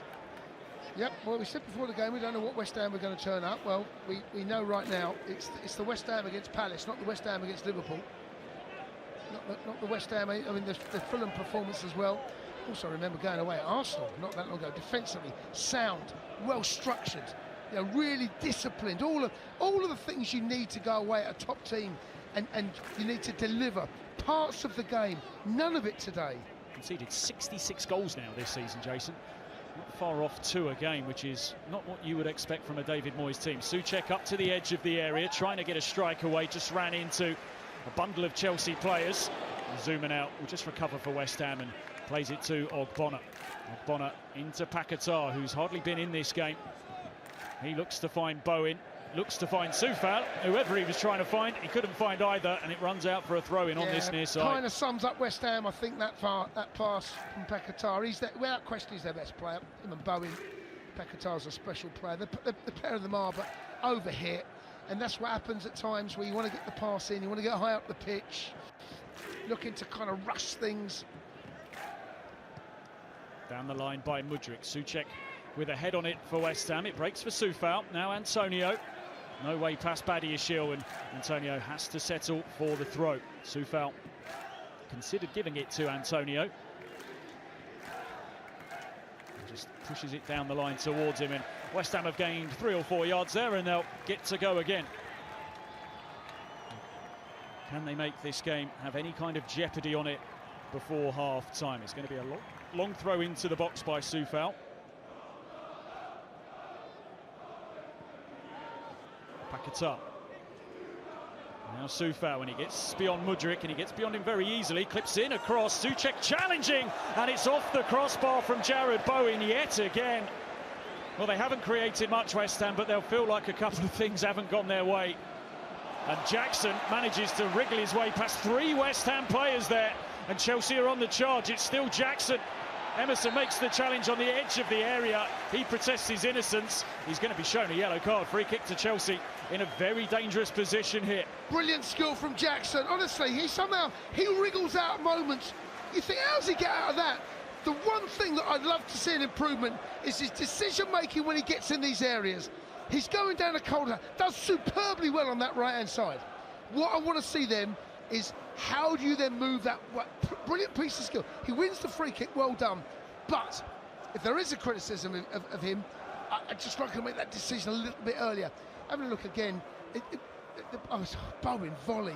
I'm not sure that would have stood though, Jason. Maybe a foul on the keeper from VAR, possibly. I don't know. I mean, we saw at the weekend again, goalkeepers being overprotected. Yeah. How that was a free kick. That goal was disallowed for Bournemouth against Arsenal. I will never know. It's rather concerning, I think. Yeah. But who knows? Anyway, we won't find out. Palmer, it's a free kick, not dissimilar, by the way, to the free kick we saw at the other end in the Matthew Harding end against Spurs. Similar kind of angle, similar distance, but the other end of the pitch.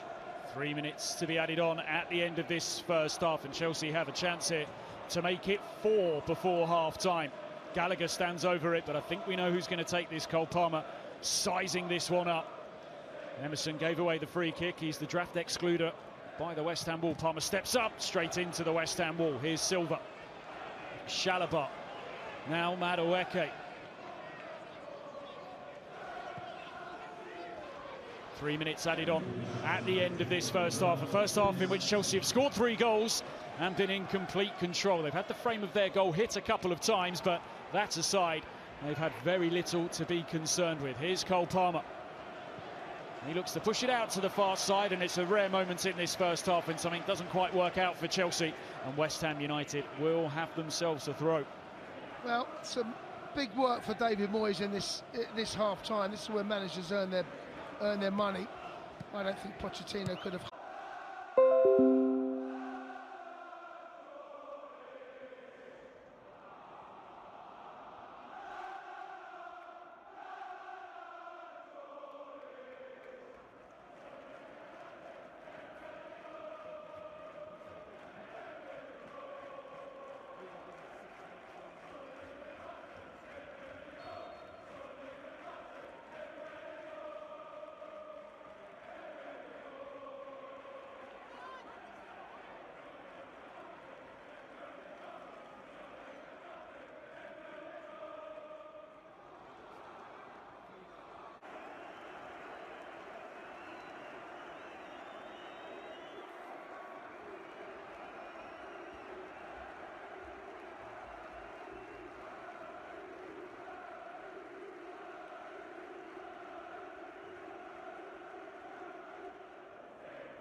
just to make sure we're not embarrassed.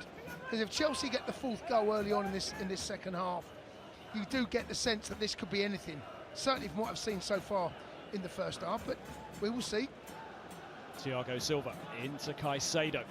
On to Cole Palmer, who just shifted into some space there. Now on to Conor Gallagher. Madueke. Gallagher tight to the touchline in front of us, under the watch of Pochettino, who applauds the play that he's just seen. Now Thiago Silva, plenty of room, plenty of time, and able to bring the ball forwards towards halfway. Badiashile back to Thiago Silva. An easy afternoon's work, hasn't he, Thiago Silva? You know, he picked up an inch ball from Chalobah down the middle. What a ball that is! To Madueke, who has the chance to make it 4, rolls it across, and Chelsea have got their 4. Oh my word! Tapped What a ball home by Nicholas Jackson. I've got to tell you, this ball from Trevor Chalobah, this is one of the best balls you'll see from a centre half. I promise you, it's unbelievable. It's a brilliant, brilliant pass. He's onside. My instincts were he might be off.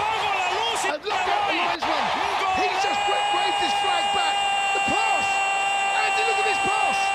It's unbelievable. It's another Madueke. And then just cuts. No, he's on. He's on. I can see the cut in the grass.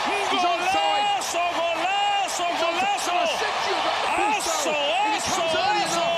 I did not expect that straight away when our West Ham are in big trouble. Big trouble. What a ball from Chalobah. Ball just dropped in behind Emerson, and Ogbonna was never going to get across in time. There's a bit of anger between the West Ham defenders here at how they got split so easily, but as Jason said, it was a beauty of a ball. And Madueke, well, he could have gone for goal himself, but he shows an unselfish trait there to just roll the ball across. It's the right thing to do. It's the best thing to do for the team. Chelsea 4-0 up and absolutely in cruise control. And now we could be looking at 5. And I said that early in the game. We could be looking at 5 and 6s. Chelsea here know that they could absolutely hammer West Ham here this afternoon. Zuma, well, I'm not sure what he was trying to do. Soufal just gives the ball to Jackson. Jackson will look to find Mudryk, and Mudryk is on his way towards goal now, but it's too close to Areola. They've gone. West Ham have gone. They made the sub. They started the first minute well, but Chelsea now all over the pitch. There's going to be now. Let me tell you, when you play games like this, and I've been on both sides of the pitch, when you're getting battered, I've got to tell you, energy levels, they get sapped very, very quickly. When you're winning a game like this, I've got to tell you, there's no tiredness in your legs. You feel on top of the world. It feels like you just started the game. And now West Ham, when you look at the clock, there's at least another 45 minutes plus injury. There's going to be 45 minutes of this game left. It's 4-0. It's going to be anything. Running around like they've got, well, not running around at all, looking like they've got lead boots on at the minute, whereas those Chelsea players look so light out there, so much movement, and they're really enjoying, revelling in their afternoon here at Stamford Bridge. An afternoon in which they lead by 4-0, and we haven't even got to 50 minutes. Here's Cole Palmer. Madueke, all the time in the world, under no pressure whatsoever. The same now can be said for Caicedo. Gallagher to Chalobah. Madueke to Gallagher to Palmer. Palmer pushes it to Badiashile. Stroking it about now, Chelsea. Everyone wants the ball. Everyone wants a touch. It's easy when you're 4-0 up with this, and we've earned the right. Caicedo dropping into those little areas there. Chelsea 1 and 2, all over the pitch now. No one taking more than 3 or 4 touches. Thiago Silva. Through the centre circle, he works it out to the far side to Mudryk. Jarrod Bowen, well, he's about the only one who's showing any fight for West Ham right now. He slides in with a challenge to win it back, and Paquetá manages to win a throw over on the far side. It's Paquetá in possession for West Ham. Holds off the challenge of Conor Gallagher and then switches the play out to Emerson, who's barely got forwards in this game. Now Kudus. Kudus faced up by 2 Chelsea players, rolls it back to Emerson. Now James Ward-Prowse inside the Chelsea half. Souček to Kurt Zouma. It's about as many passes as West Ham have strung together at any point this afternoon. Yeah, Chelsea sat a little bit deeper. And West Ham a little bit more space. Here's Paquetá as he loses his footing. Souček manages to feed one through, looking for Soufal, who just steps out of the challenge with Gallagher sliding in, and he wins West Ham a throw. 15 yards from goal over on the far side. Connor's been good again, you know. Connor's been good. I mean, they all have. Connor's energy levels, and he's such an infectious character. Long throw. And it comes from Soufal, and he couldn't have picked out Conor Gallagher any better. Easy header for him. Now it's Paquetá, just drifts one into the penalty area, headed away by Thiago Silva. Now Mudryk, intercepted by Ward-Prowse. Paquetá. To say, let's not forget as well, this is a Chelsea team that only played 3 days ago. West Ham haven't played since last Saturday. The difference in energy levels is stark. Ball runs off, thrown for West Ham, just down by the corner flag. The game is so much easier, Andy, when you're winning. Yeah. Honestly, I can't tell you that when results aren't going your way and you're in a sticky period, even the game becomes so much harder. Everything becomes harder. Now Emerson is in for West Ham. He might be able to pull one back here. He's going to have to go for goal on his own. Lifts it over the top. And he had to look up when the ball came to him. I was wondering where the heck anyone was to try and roll the ball across to. Went for it himself. No threat whatsoever on the Chelsea goal. Yeah, he has to take a strike. He's got no one in support. It's actually a beautiful pass from Paquetá that puts him in. But you want Paquetá passing to Paquetá, don't you? Not to Emerson. No disrespect to Emerson. But you want him in that position. Cool, a little bit of a cooler head. Someone is far more accustomed to being in those positions. Well, as he had the ball at his feet there, Emerson, the last thing he looked like he wanted to do was have a shot at goal himself, but he found that he didn't have any other choice. Paquetá tries a couple of tricks in the middle of midfield and loses possession. Now Cucurella in the middle of the pitch once again, in all kinds of room, and he finds Madueke. Madueke able to take a heavy touch and keep possession for Chelsea. Now Cole Palmer. Palmer into Madueke, unable to bring it under control. Ward-Prowse can find Paquetá, and he just brushes it, looking for Kudus. Overhits the pass. Kudus, though, will keep it in play. Yeah, West Ham fans showing that gallows humour, allaying every pass they get at the moment. Got to find something to try and enjoy here this afternoon, because it's been abysmal for most of the afternoon from West Ham United. Had a really good first half of the season, West Ham. They were contesting a top 6 place, but they now find themselves 9th, and there's no guarantee whatsoever that they'll finish the season in the top half. They still have Manchester City to play away from home as well. Here's Paquetá into the box, unable to find anyone. Kudus, though, will do well to keep it in play. Just beat Shalabar to it. Haven't managed to work Kudus into any kind of threatening position so far today either. Now Ward-Prowse, he's clearly chopped down just outside the Chelsea box. And you wonder if he might have a hit here. He hasn't scored a free kick since coming to West Ham, and he is one away from equaling David Beckham's all-time Premier League record. He might as well have a go, Jason, because they're not really threatening any other way, are they? I have to say, when you say he hasn't scored he did score a direct corner. Does that not count as a set piece? It doesn't count as a free kick, though, Jason, I'm told. It doesn't count as a... It counts as a set piece. OK, right, OK. I just want to get I just want to make sure we get the terminology right. Well, that's what Opta tell me anyway. OK, fair enough. I'll bow down to their superior knowledge. But who knows? Maybe he'll have a free kick here. Something to concern Jordan Petrovic, which... Well, do you know what? It's the perfect angle. So it's about 3 yards outside the box. It's on the left-hand side, you know, just inside the box. He's going to have a shot, by the way. Ward-Prowse does have a strike, and it requires a very good save from Jordan Petrovic. That one was creeping under the crossbar. Keeper made a really good stop there to just flip it over the top. Yes, it was. It's one of those you expect Petrovic to save it, and he does. Well hit, well struck. Kind of. Yeah, it's one of those you should save. Hasn't had a lot to do, Petrovic. Now he's got a bit of organising to do. Crowded 6-yard boxes. West Ham have a corner here. Antonio trying to disturb the keeper. It's headed away, and headed away well by Thiago Silva. Brilliant header. Brilliant header. I'm so glad that he's come back. People will question whether he'll be back. We see him in the blue shirt again after he come off against Aston Villa. Now here's Paquetá, manages to just about keep his balance inside the box and tries to win a penalty, and well, that was just embarrassing if truth be told. Now Jackson being clearly pulled by James Ward-Prowse, but play allowed to continue because Jackson has gained ground, plays it behind Madueke, and the offside flag has gone up down below us. Then you want the free kick, don't you? But you know, that's desperately unlucky, by the way. Brilliant play from Jackson. Got to tell you, I'm a fan. He really is growing on me, Jackson. There's a lot that needs to improve, without question. Free kick's taken early by West Ham.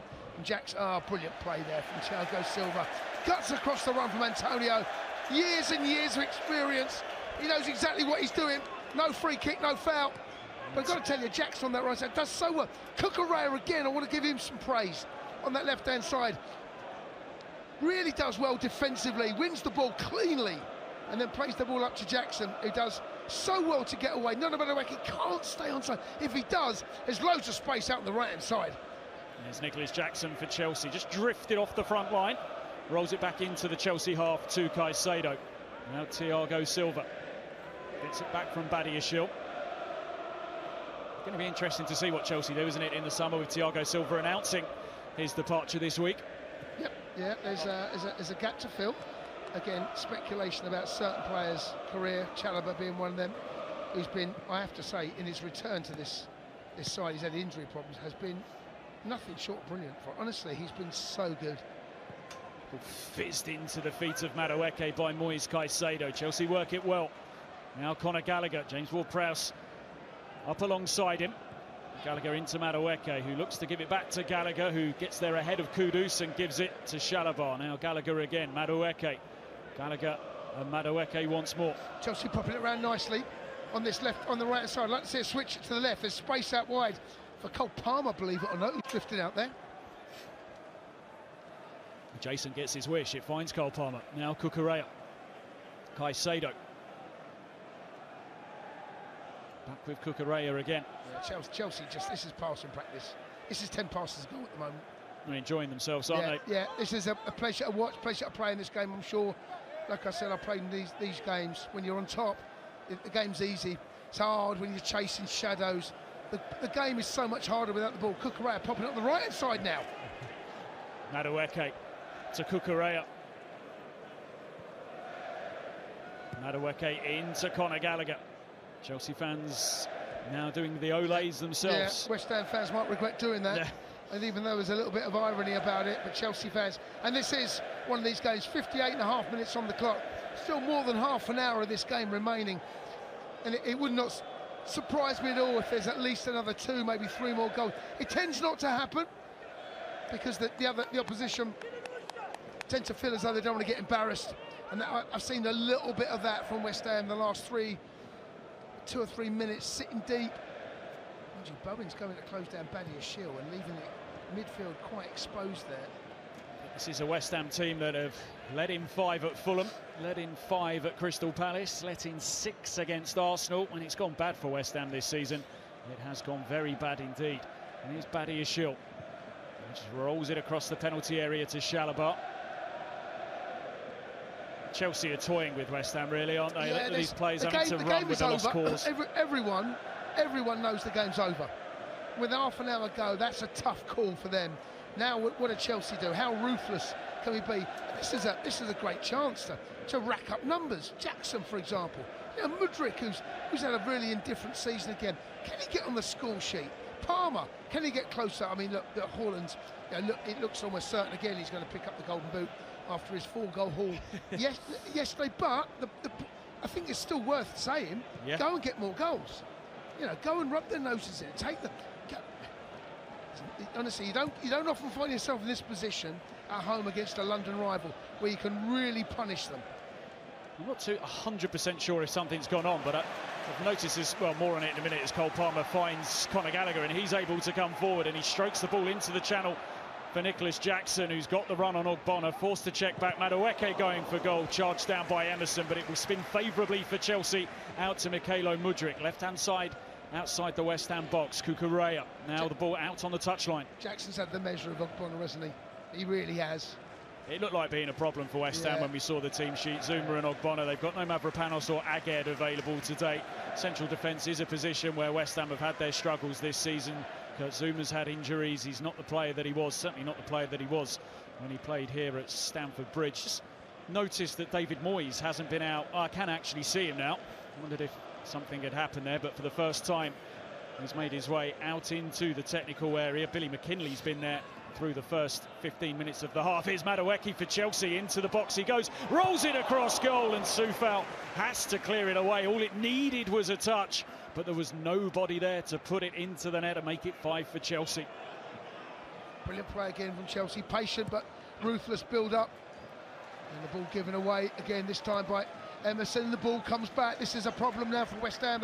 Not only can't they get near it, they can't get out. Here's Conor Gallagher. Madueke tiptoeing his way into the West Ham penalty area. Now a chance to strike for Jackson, who lost his balance as he did strike it, but it hit Ogbonna, and Chelsea will have a corner. Yeah, Chelsea really turning the screw on West Ham. There's a patientness about us, that build-up play. We don't need to force it. The scoreline tells you that. Don't need to play those passes that are high risk. But if you keep enough possession, you use the width of the pitch. There's tired legs out there, tired minds. There's a lot of fatigue, not just from this game, but maybe from the second half or the last third of their season. Cole Palmer whips it in front post. Lucas Paquetá gets his head to it. Moise Caicedo has all the time in the world in the centre circle to retrieve possession for Chelsea. He just rolls it across to Marc Cucurella. Chelsea fans are going to enjoy their bank holiday Sunday. Chelsea Jason will, no question of that. It's not that far for West Ham fans to go, but I've got to tell you, without the district line, that's going to be tougher. Yeah, we've had no problems getting here yes, today. Indeed. Yes, it's less of a worry when you're winning, right? Here's Cucurella. And Trevor Chalobah. Badiashile. I don't have the numbers, but I'd love to know just how many more passes Chelsea have made in this game to West Ham. It feels like they've outdone them maybe 6 or 7 to 1 so far here this afternoon. Yeah. It's Caicedo, and he just casually runs through midfield and finds Palmer. Yeah, just see Jackson goes out to the left-hand side. Mudrik's more central now. Madueke.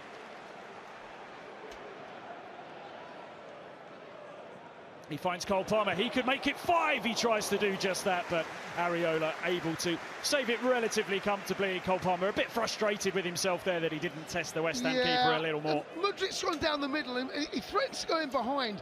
Then not a matter of it comes across the edge of the box, finds Palmer, and Palmer shapes up to hit the ball into the bottom right-hand corner of Areola's goal, but then he cuts the ball back, doesn't get the pace that he wants or the whip. It's exactly what he's trying to do. Again, another shot on target. The stats in Chelsea's favour, the numbers are going to be incredibly high. There's incredibly one-sided game, isn't it? This game, and it's played out in front of our eyes as well. It's, you know, sometimes the statistics or the numbers can perhaps give you, I don't know, a slightly false view of the game, but not today. I'm not sure that will, and I think we're going to see the stats and the numbers replicate exactly what we've seen in front of our eyes here. Petrovic has taken a short Chelsea 14 attempts at goal, 4 for West Ham. Possession 64-36. As the ball's thumped forwards, seeking Nicholas Jackson. Zuma comes across and he judges the bounce just about well enough, but it is Jackson who has possession now, under pressure by Ogbonna. As well again, Jackson. His hold-up play's been good today. His performance has been really good. He's got the goal to show for it as well. You never know, he might even get one more, because the way this game has gone, it would not surprise me he gets another couple of opportunities. Saying to Sam at half-time, Jason, that perhaps a bit of patience was needed, a bit of realism, that maybe this Pochettino season was going to take a bit of time. Yeah. Chelsea have spent a lot of money. They get a lot of criticism from outside the club because a lot of people don't like Chelsea. People are jealous of how successful Chelsea have been, right? But now it just all looks like it's starting to knit together for them. The green shoots here, definitely. And here's Madueke. Rolls his boots over the ball, teasing Emerson and trying to outdo Areola at his near post. Beaten away by a West Ham goalkeeper who's been very busy here this afternoon. Corner to Chelsea. Noni's been good again. And he really has been. As I said, the last third of this season, he's been the one that's really come out of the shadows. Really, you know, he's aggressive. I love the way that his first thought is taking place. I've mentioned that a few times. There's another example of it on the right-hand side. Step overs. What's amazing is that he's allowed to have 1v1 with Emerson. Again. Corner taken short. Cole Palmer whips it in. Chance for 5. And Souček deals with the bouncing ball inside the box. Paquetá finds Kudus, who turns away from Gallagher. Good body strength used there by Kudus, who might just have to take everybody on here. He tries to find Ward-Prowse and does. Now Paquetá and Antonio, and perhaps a chance for West Ham to do something here. Antonio into the penalty area, goes for it himself. Well, I think he'd been desperate to try and get a go at goal all afternoon. He's had to do so much running. Mikel Antonio gets West Ham a corner. Best bit of play for West Ham, that really well played. Kudus is one of those players that can turn defence into attack in the blink of an eye. Willian used to do something similar where he bursts past players, sees the pass, and before you know it, they're out. And it was brilliant play on their left-hand side. As you mentioned there, they had a little bit of space for Antonio. I'm not sure the shot was the best option. Wasn't the option, was it? No, but I'm not sure. I think he was desperate to have a go himself. Corner comes in and Lucas Paquetá puts it way over the top. Free header for him at the front post, but unable to cause any concern for Petrovic. Yeah, gone near post, unchallenged. That's a little bit of a from my point of view, but at 4-0 up, I suppose it's one of those that will go under the radar. But 0-0, you don't want that free header. But Petrovic has got his West Ham are playing high. They've got Kudus, Bowen, and Antonio high in behind Paquetá and Ward-Prowse, and they're quite spread out, West Ham. I think Chelsea will play out from that position, but he's decided to go long, Petrovic, and we'll see. Every Chelsea player now is high up the pitch. Oh, Silva's come short, and he's gone long. Petrovic thumps it long, and yeah, I'm not sure there that that when you've got the players and they're spread out, and now West Ham win the ball. He apologises, Petrovic. I think as soon as Silva comes short, I think you've got to use him. Kudus tight to the touchline for West Ham on this near side. Works his way past Caicedo, works his way past Chalobah. He has a bit of room now, Kudus. He clips in across and it's straight into the hands of Petrovic. He does that, he plays it earlier, out of shape, West Ham. Chance for a Chelsea attack. The problem the Chelsea got, they haven't got as many men forward. And Chelsea now a little reluctant. They've got you've got Nana Madueke on this right-hand side, and Chalobah's, the ball's gone back to him eventually. Chelsea don't need to win the game. The game is won. It's one of those positions that had it been 0-0 or maybe 1-0, maybe 2-0 to Chelsea, there might have been a little bit more urgency to get higher up the pitch, but no real need. Chelsea in complete control, and they've been in control of this game for much of the afternoon. 3-0 up at half-time. And the second half really has been just played at a pedestrian pace. Any threat of a West Ham comeback killed off right at the start of the second half as Chelsea turned 3 into 4. Really good goal, and a goal you'll see plenty of over the next few days. Lovely ball forwards from Chalobah, rolled across goal by an unselfish Madueke. Nicholas Jackson tapping it home. Chelsea, you still feel, have got more goals in them here this afternoon. Cucurella to Caicedo. Given away, here's Kudus.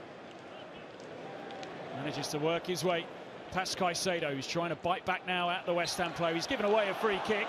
It's around 25 yards from goal, just left of the D, and James Ward-Prowse will probably fancy having another go from here. He can be such a good player, Nicholas. He's got such... I saw him in the World Cup for Ghana. He was one of the, I think, outstanding players, not just for them, but in the World Cup. I thought he was utterly outstanding.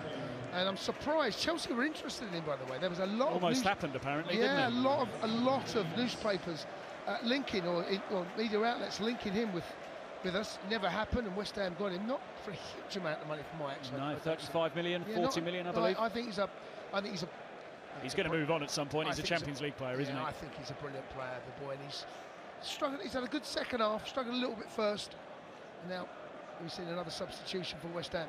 Danny Ings comes on for Mikel Antonio. Danny Ings, who hasn't had too much of a run since coming to West Ham 15, 16 months ago. Scored some important goals for them in some games when they were battling relegation last season, but he's watched most of this season off the bench. Now, Ward-Prowse is shaping up for this free kick. I'd be very surprised if he doesn't have a go here. It will be Ward-Prowse. He has another go, and Petrovic is able to watch that one go just wide of his right-hand post. Maybe West Ham won't get anything out of this game, but I've got to tell you, if there's any more free kicks close range, Ward-Prowse is going to try and equal David Beckham's record, that's for sure. Now that we've established that corner didn't count, set piece, not a free kick. I'm reliably informed. It is surprising, really, though, that James Ward-Prowse hasn't scored a free kick for West Ham this season. He's played every game in the Premier League for them, but they aren't really a team that win too many free kicks on the edge of the penalty area. Now here's Madueke, tiptoeing his way towards the West Ham penalty area. Now Cole Palmer tries to link up with Madueke, and he's able to do so. Slipped it through a gap that almost wasn't there, but challenge came in from Kurt Zouma, but Chelsea back on the ball inside their own half with Thiago Silva. None of Madueke, everything good that comes about Chelsea, he's involved in some way, shape or form. He's been arguably Chelsea's best player today. He's looked lively, threatening, dangerous. You know, he wants the ball. He's got something that, you know, he's always looking to commit and get into that box if he can. It's a lovely ball from It's Cole Palmer who just finds some space in between Ward-Prowse and Souček and clips a delightful ball to Mudryk. Chelsea in for 5, Areola keeps it out. It was a delightful ball from Cole Palmer, and it was a beautiful first touch from Mudryk as well to put him clear. But he just played it too close to the West Ham goalkeeper. But Chelsea on the front foot again. Caicedo wriggles his way past 2. Still Caicedo, and Emerson lifts it away. Bowen just barged in the back there, it seems, but no free kick coming, and Ings can work it out to Kudus, who finds himself on the other side of the pitch this time. Here's Vladimir Coufal, gives it back to Kudus. I did wonder the kind of damage that Kudus could do if West Ham could actually work him into the right parts of the pitch. He has to do so much, very deep indeed. Now Paquetá. Able to carry on here, Paquetá. He tries to play it through to Bowen, and as has been the case for much of the afternoon, Paquetá's pass doesn't come off, and Chelsea back in possession. Brilliant ball from Palmer into Mudryk. Mudryk there. I'm not sure he strikes it with a huge amount of commitment or conviction. I just look at the other side there when Nona Madueke slid in. Jackson, I think it was Jackson that was in the box. I wonder whether that would have been a better option, in all honesty. Bit of coming together over on the far side between Coufal and Gallagher, which has left Gallagher on his knees by the advertising boards on the far side. Here's Kudus for West Ham. A couple of opportunities to lay it off before he did. Now he can thread one. Should have been able to thread one to Coufal. He got it very badly wrong. Bit of a, not a let-off for Chelsea, but there was a chance there that West Ham may have been in. Now it looks as if Chelsea could be in as Mudryk carries them over halfway. Palmer's got Madueke out to his right-hand side. Plays the ball to him, Madueke going for it first time. Ambitious attempt. It just drifted towards Areola, who makes an easy claim. Yeah, again, Chelsea there just defensively pretty sound, and then breaking through the... What if we could break with a little bit more? Here's the pass that comes in. It was Jackson. I think he's got to find Jackson, in all honesty, but I don't blame him for shooting. It's a brilliant ball.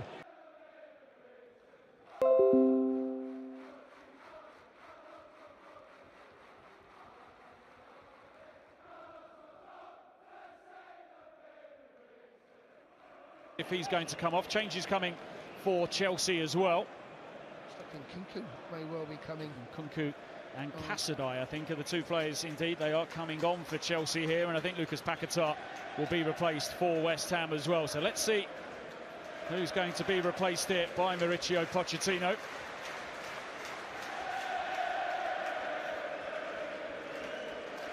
I think whoever comes off is going to get plenty of applause here, because everybody in Chelsea colours has had a credible afternoon here.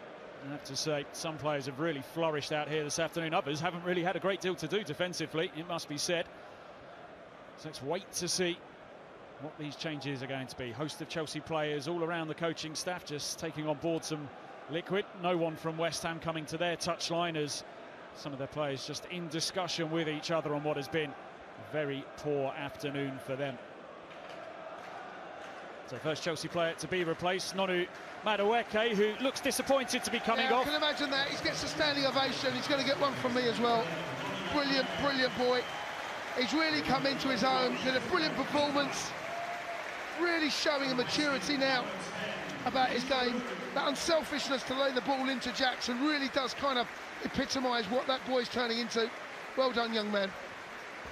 Goal and an assist for Noni Madueke here this afternoon. Mykhailo Mudryk, the other player who's making his way off now, taking his time as he strolls down towards the dugout. A West Ham change is going to happen as well. Lucas Paquetá, he's leaving the field. On comes Aaron Cresswell, which means Emerson will play a bit higher. So Christopher NKUNKU comes on for Chelsea, as too does Cesare Casadei. What a lovely game to come into from NKUNKU's point of view. Casadei looks like he's gone out to the left-hand side, and NKUNKU playing that 10 role. Palmer out on the right, where Nona Madueke was. Connor, even though he's playing alongside Caicedo. He hasn't. It's just an absolute lie. He hasn't. He's not played there. Cucurella has. But the shape of the team will suggest that. Well, they're fluid, these formations, aren't they, Jason? They change wherever the ball is on the pitch. Indeed.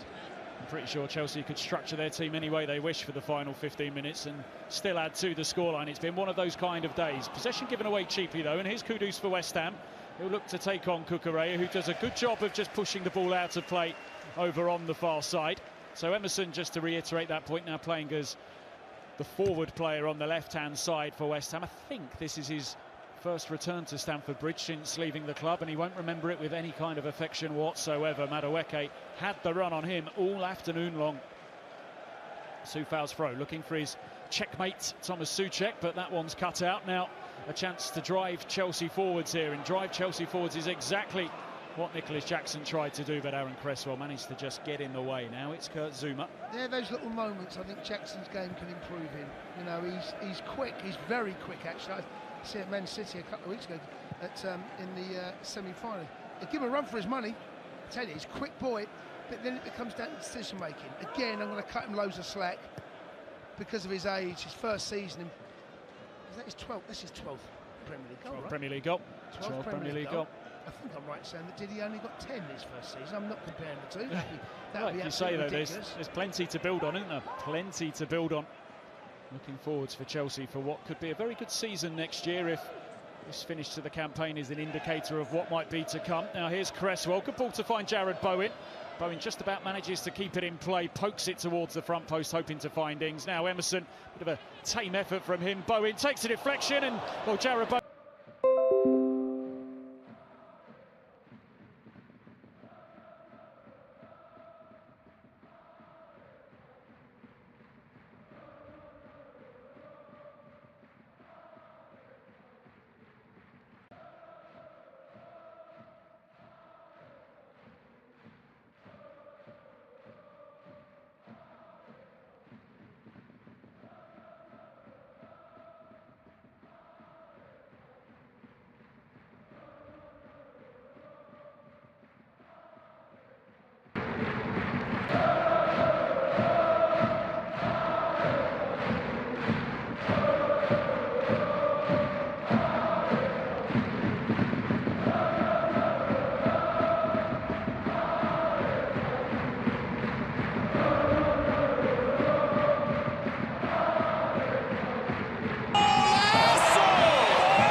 Decision to come.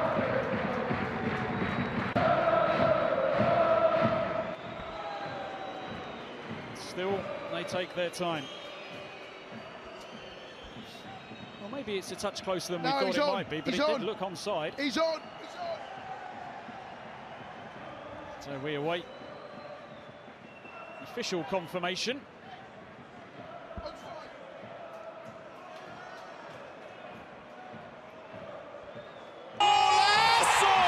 And it is 5-0.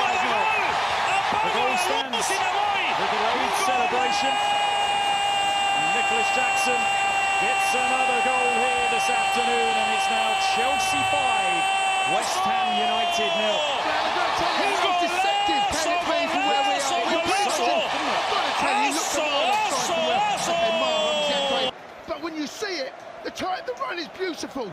The pass is excellent. He's onside. Now it's about, can you have that composure? And we talked about this player now, about what he can be. I'm very excited about what Nicholas Jackson can develop into. 13 Premier League goals in your debut season. Kid's doing all right. The kid is doing all right. That ain't bad, by the way. Nice warm applause for Thiago Silva as he departs the scene in the week in which he said he's been an absolute shot in the arm for us defensively. We had one or two issues back there, but my gosh, he's been outstanding. But Now we're looking at Jackson hat-trick. Very much on it, isn't he? And there's every chance that he could get it as well. And Chelsea, well, they've had some good days this season. They've been involved in some very entertaining games, and there's a chance here for them to post another 6-0 win perhaps at Stamford Bridge. That thrashing of Everton 2-3 weeks ago. Well, there's a chance for them to do the same to West Ham here. West Ham team who look like really they just want this season to all be over. Big summer for them. Can we get 6? I would not be surprised, Jason. I would not be surprised at all. 7 minutes of the 90 to go, and there'll be a bit of time added on as well, because we've had plenty of substitutions. We've just had that delay as well for VAR, so you'd expect another 5 minutes to be added on at the end of the 90. Cresswell penalised for handball on the halfway line. Yeah, it's a deliberate handball. He's lucky if he gets away with a yellow card here, by the way. And he has. I think the scoreline's probably helped him out there, I isn't think it? Andy Manley might have said, yeah, OK, fair enough. Knew what he was doing there, Aaron Cresswell, whose time at West Ham could be coming to an end this summer. Another player whose contract is up. They've got a few of them at West Ham as well. They've got a lot of work to do as they try and rebuild a side that have really fallen away in this second half of the season. Cresswell out of contract, Ogbonna, Fabianski. Vladimir Soufal may be leaving as well. He wants a new contract. Ben Johnson, who we've not seen so far today. Lucas Paquetá perhaps likely to leave as well. Now, really bad back pass there across the face of goal, but luckily for Chelsea, there was no West Ham player really in the vicinity, and Badiashile can just lump it up to halfway. That could have been a lot worse, couldn't it, Jason? It could have been a lot worse. Well, I've sat here when Dizazi done exactly the same thing.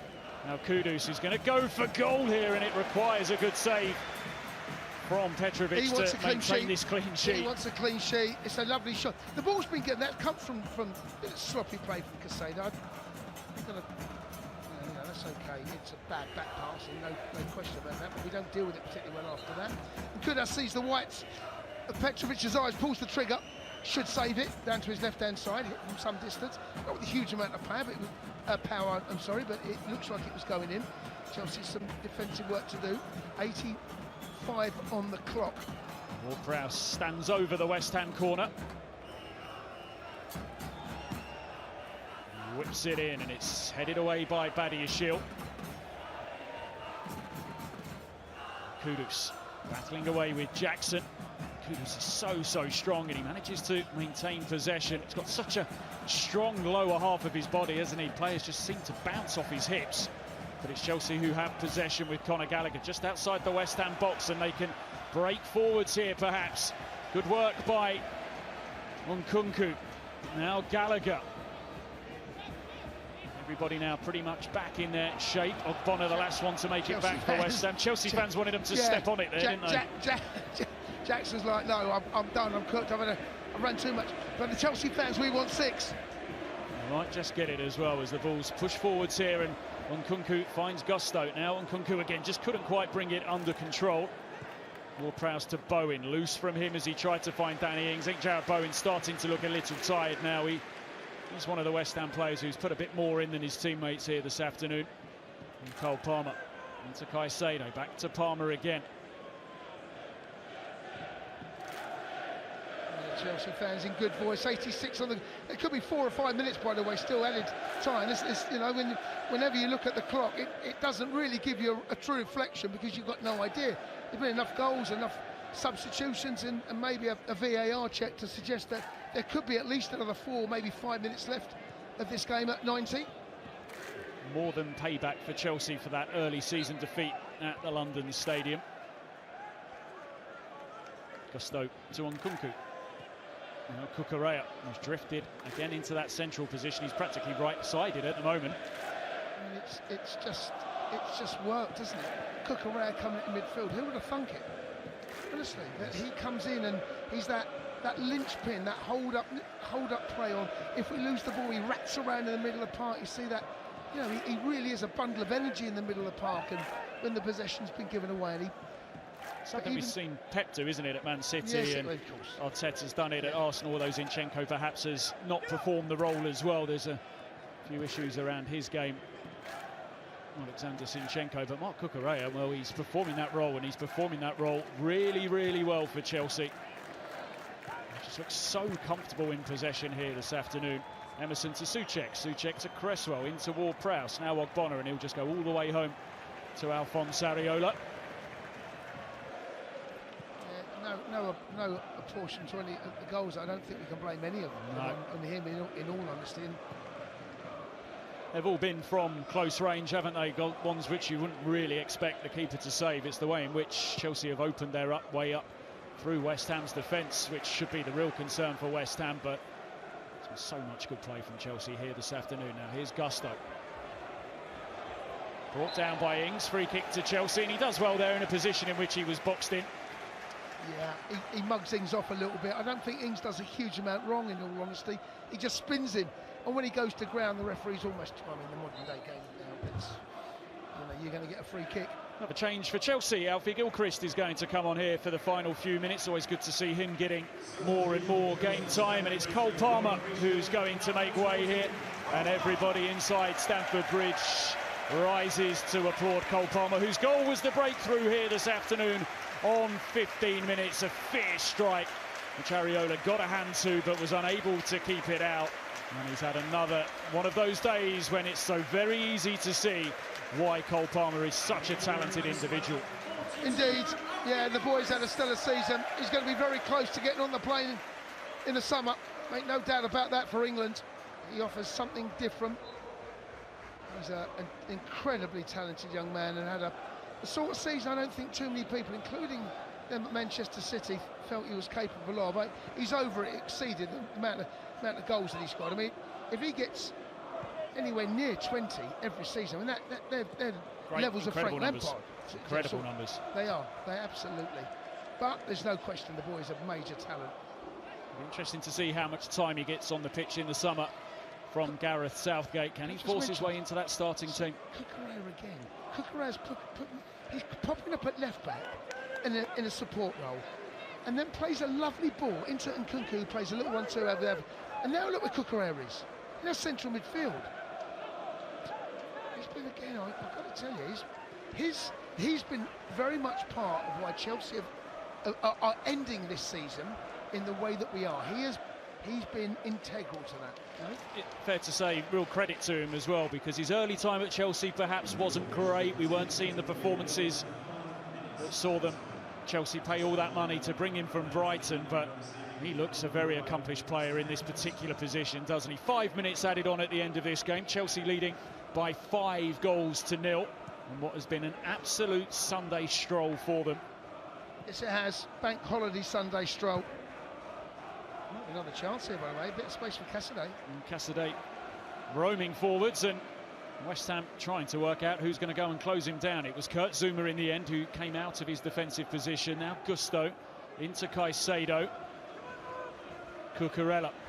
He might be able to cap his performance with a goal here. He's been encouraged to shoot. Instead, he lays it off to NKUNKU, who tries a couple of tight touches on the edge of the box, and he's managed to retain possession as well. Caicedo, well, he is going to shoot. James Ward-Prowse in the way. Brought down by Danny Ings, who immediately has his pocket picked by Cucurella. So many candidates.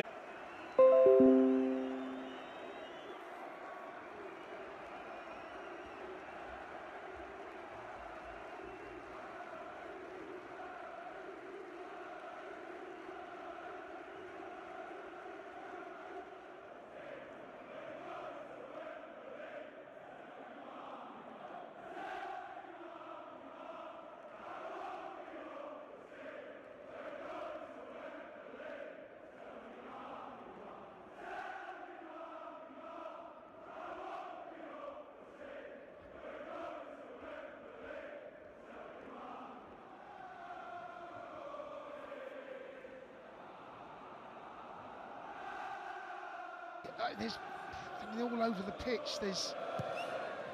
It's just a shame that this didn't happen maybe 3 months ago. You know, maybe the injuries have happened. That we've seen in NKUNKU for the first time since November. Free kick to West Ham on halfway, and they'll probably take as long as they can to get this ball back in play and just run as much time off the clock now as they can. One other game going on in the Premier League right now. Brighton leading Aston Villa by 1-0. So as things stand, Jason, Chelsea are up into 7th place above Manchester United on goal difference. That is European qualification. Man United would have a game in hand. That comes tomorrow at Selhurst Park. Yes. But Chelsea very much with a chance of Conference League football next season, and who knows, perhaps Europa League as well. They'll only be 2 points behind Newcastle. Yeah, they might have left a little bit too late for that, but who knows? I've looked at the rest of our games. Winnable, every single one of them. And if we end the season anything like we've been playing in the last couple of games, in fact, recently it felt it's got better. Arsenal away aside, this has been a pretty good end to the season, and I think there's lots to be encouraged about. But as we know in football, things can change very, very quickly. Here's Kudus for West Ham. He's got a few runners ahead of him. He has a strike. It takes a deflection. It goes behind for a corner. So just to touch upon those fixtures that Chelsea have got still to come. A tricky-looking one perhaps next weekend. Nottingham Forest might be looking to ensure their Premier League survival. That tricky 5:30 on a Saturday, but most certainly winnable. Most certainly winnable for Chelsea, particularly in the form they're in. Brighton away and Bournemouth at home to round off the season. So Chelsea should approach those games with a great deal of confidence, especially perhaps even more so that knowing that they've got something to play for. Might just find a few more percentages in their performance, knowing European football is potential for them. Now Jared Bowen, he's hit the bar 3 times today, has a strike at goal. And Chelsea now have got a chance to wrap up this game in its final minute by adding a 6th goal. NKUNKU into the West Ham box, and it comes off Soufal. Spins behind for a Chelsea corner.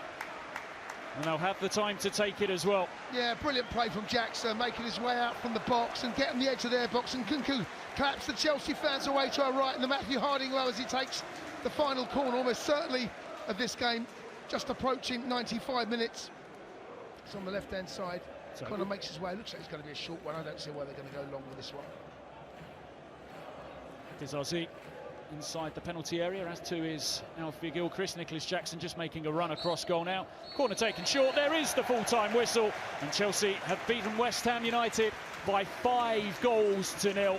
It was a stroll for Chelsea, and it became a stroll after Cole Palmer put them ahead on 15 minutes. 15 minutes later, Conor Gallagher made it 2. Not long after, Nona Madueke made it 3, and then 2 goals.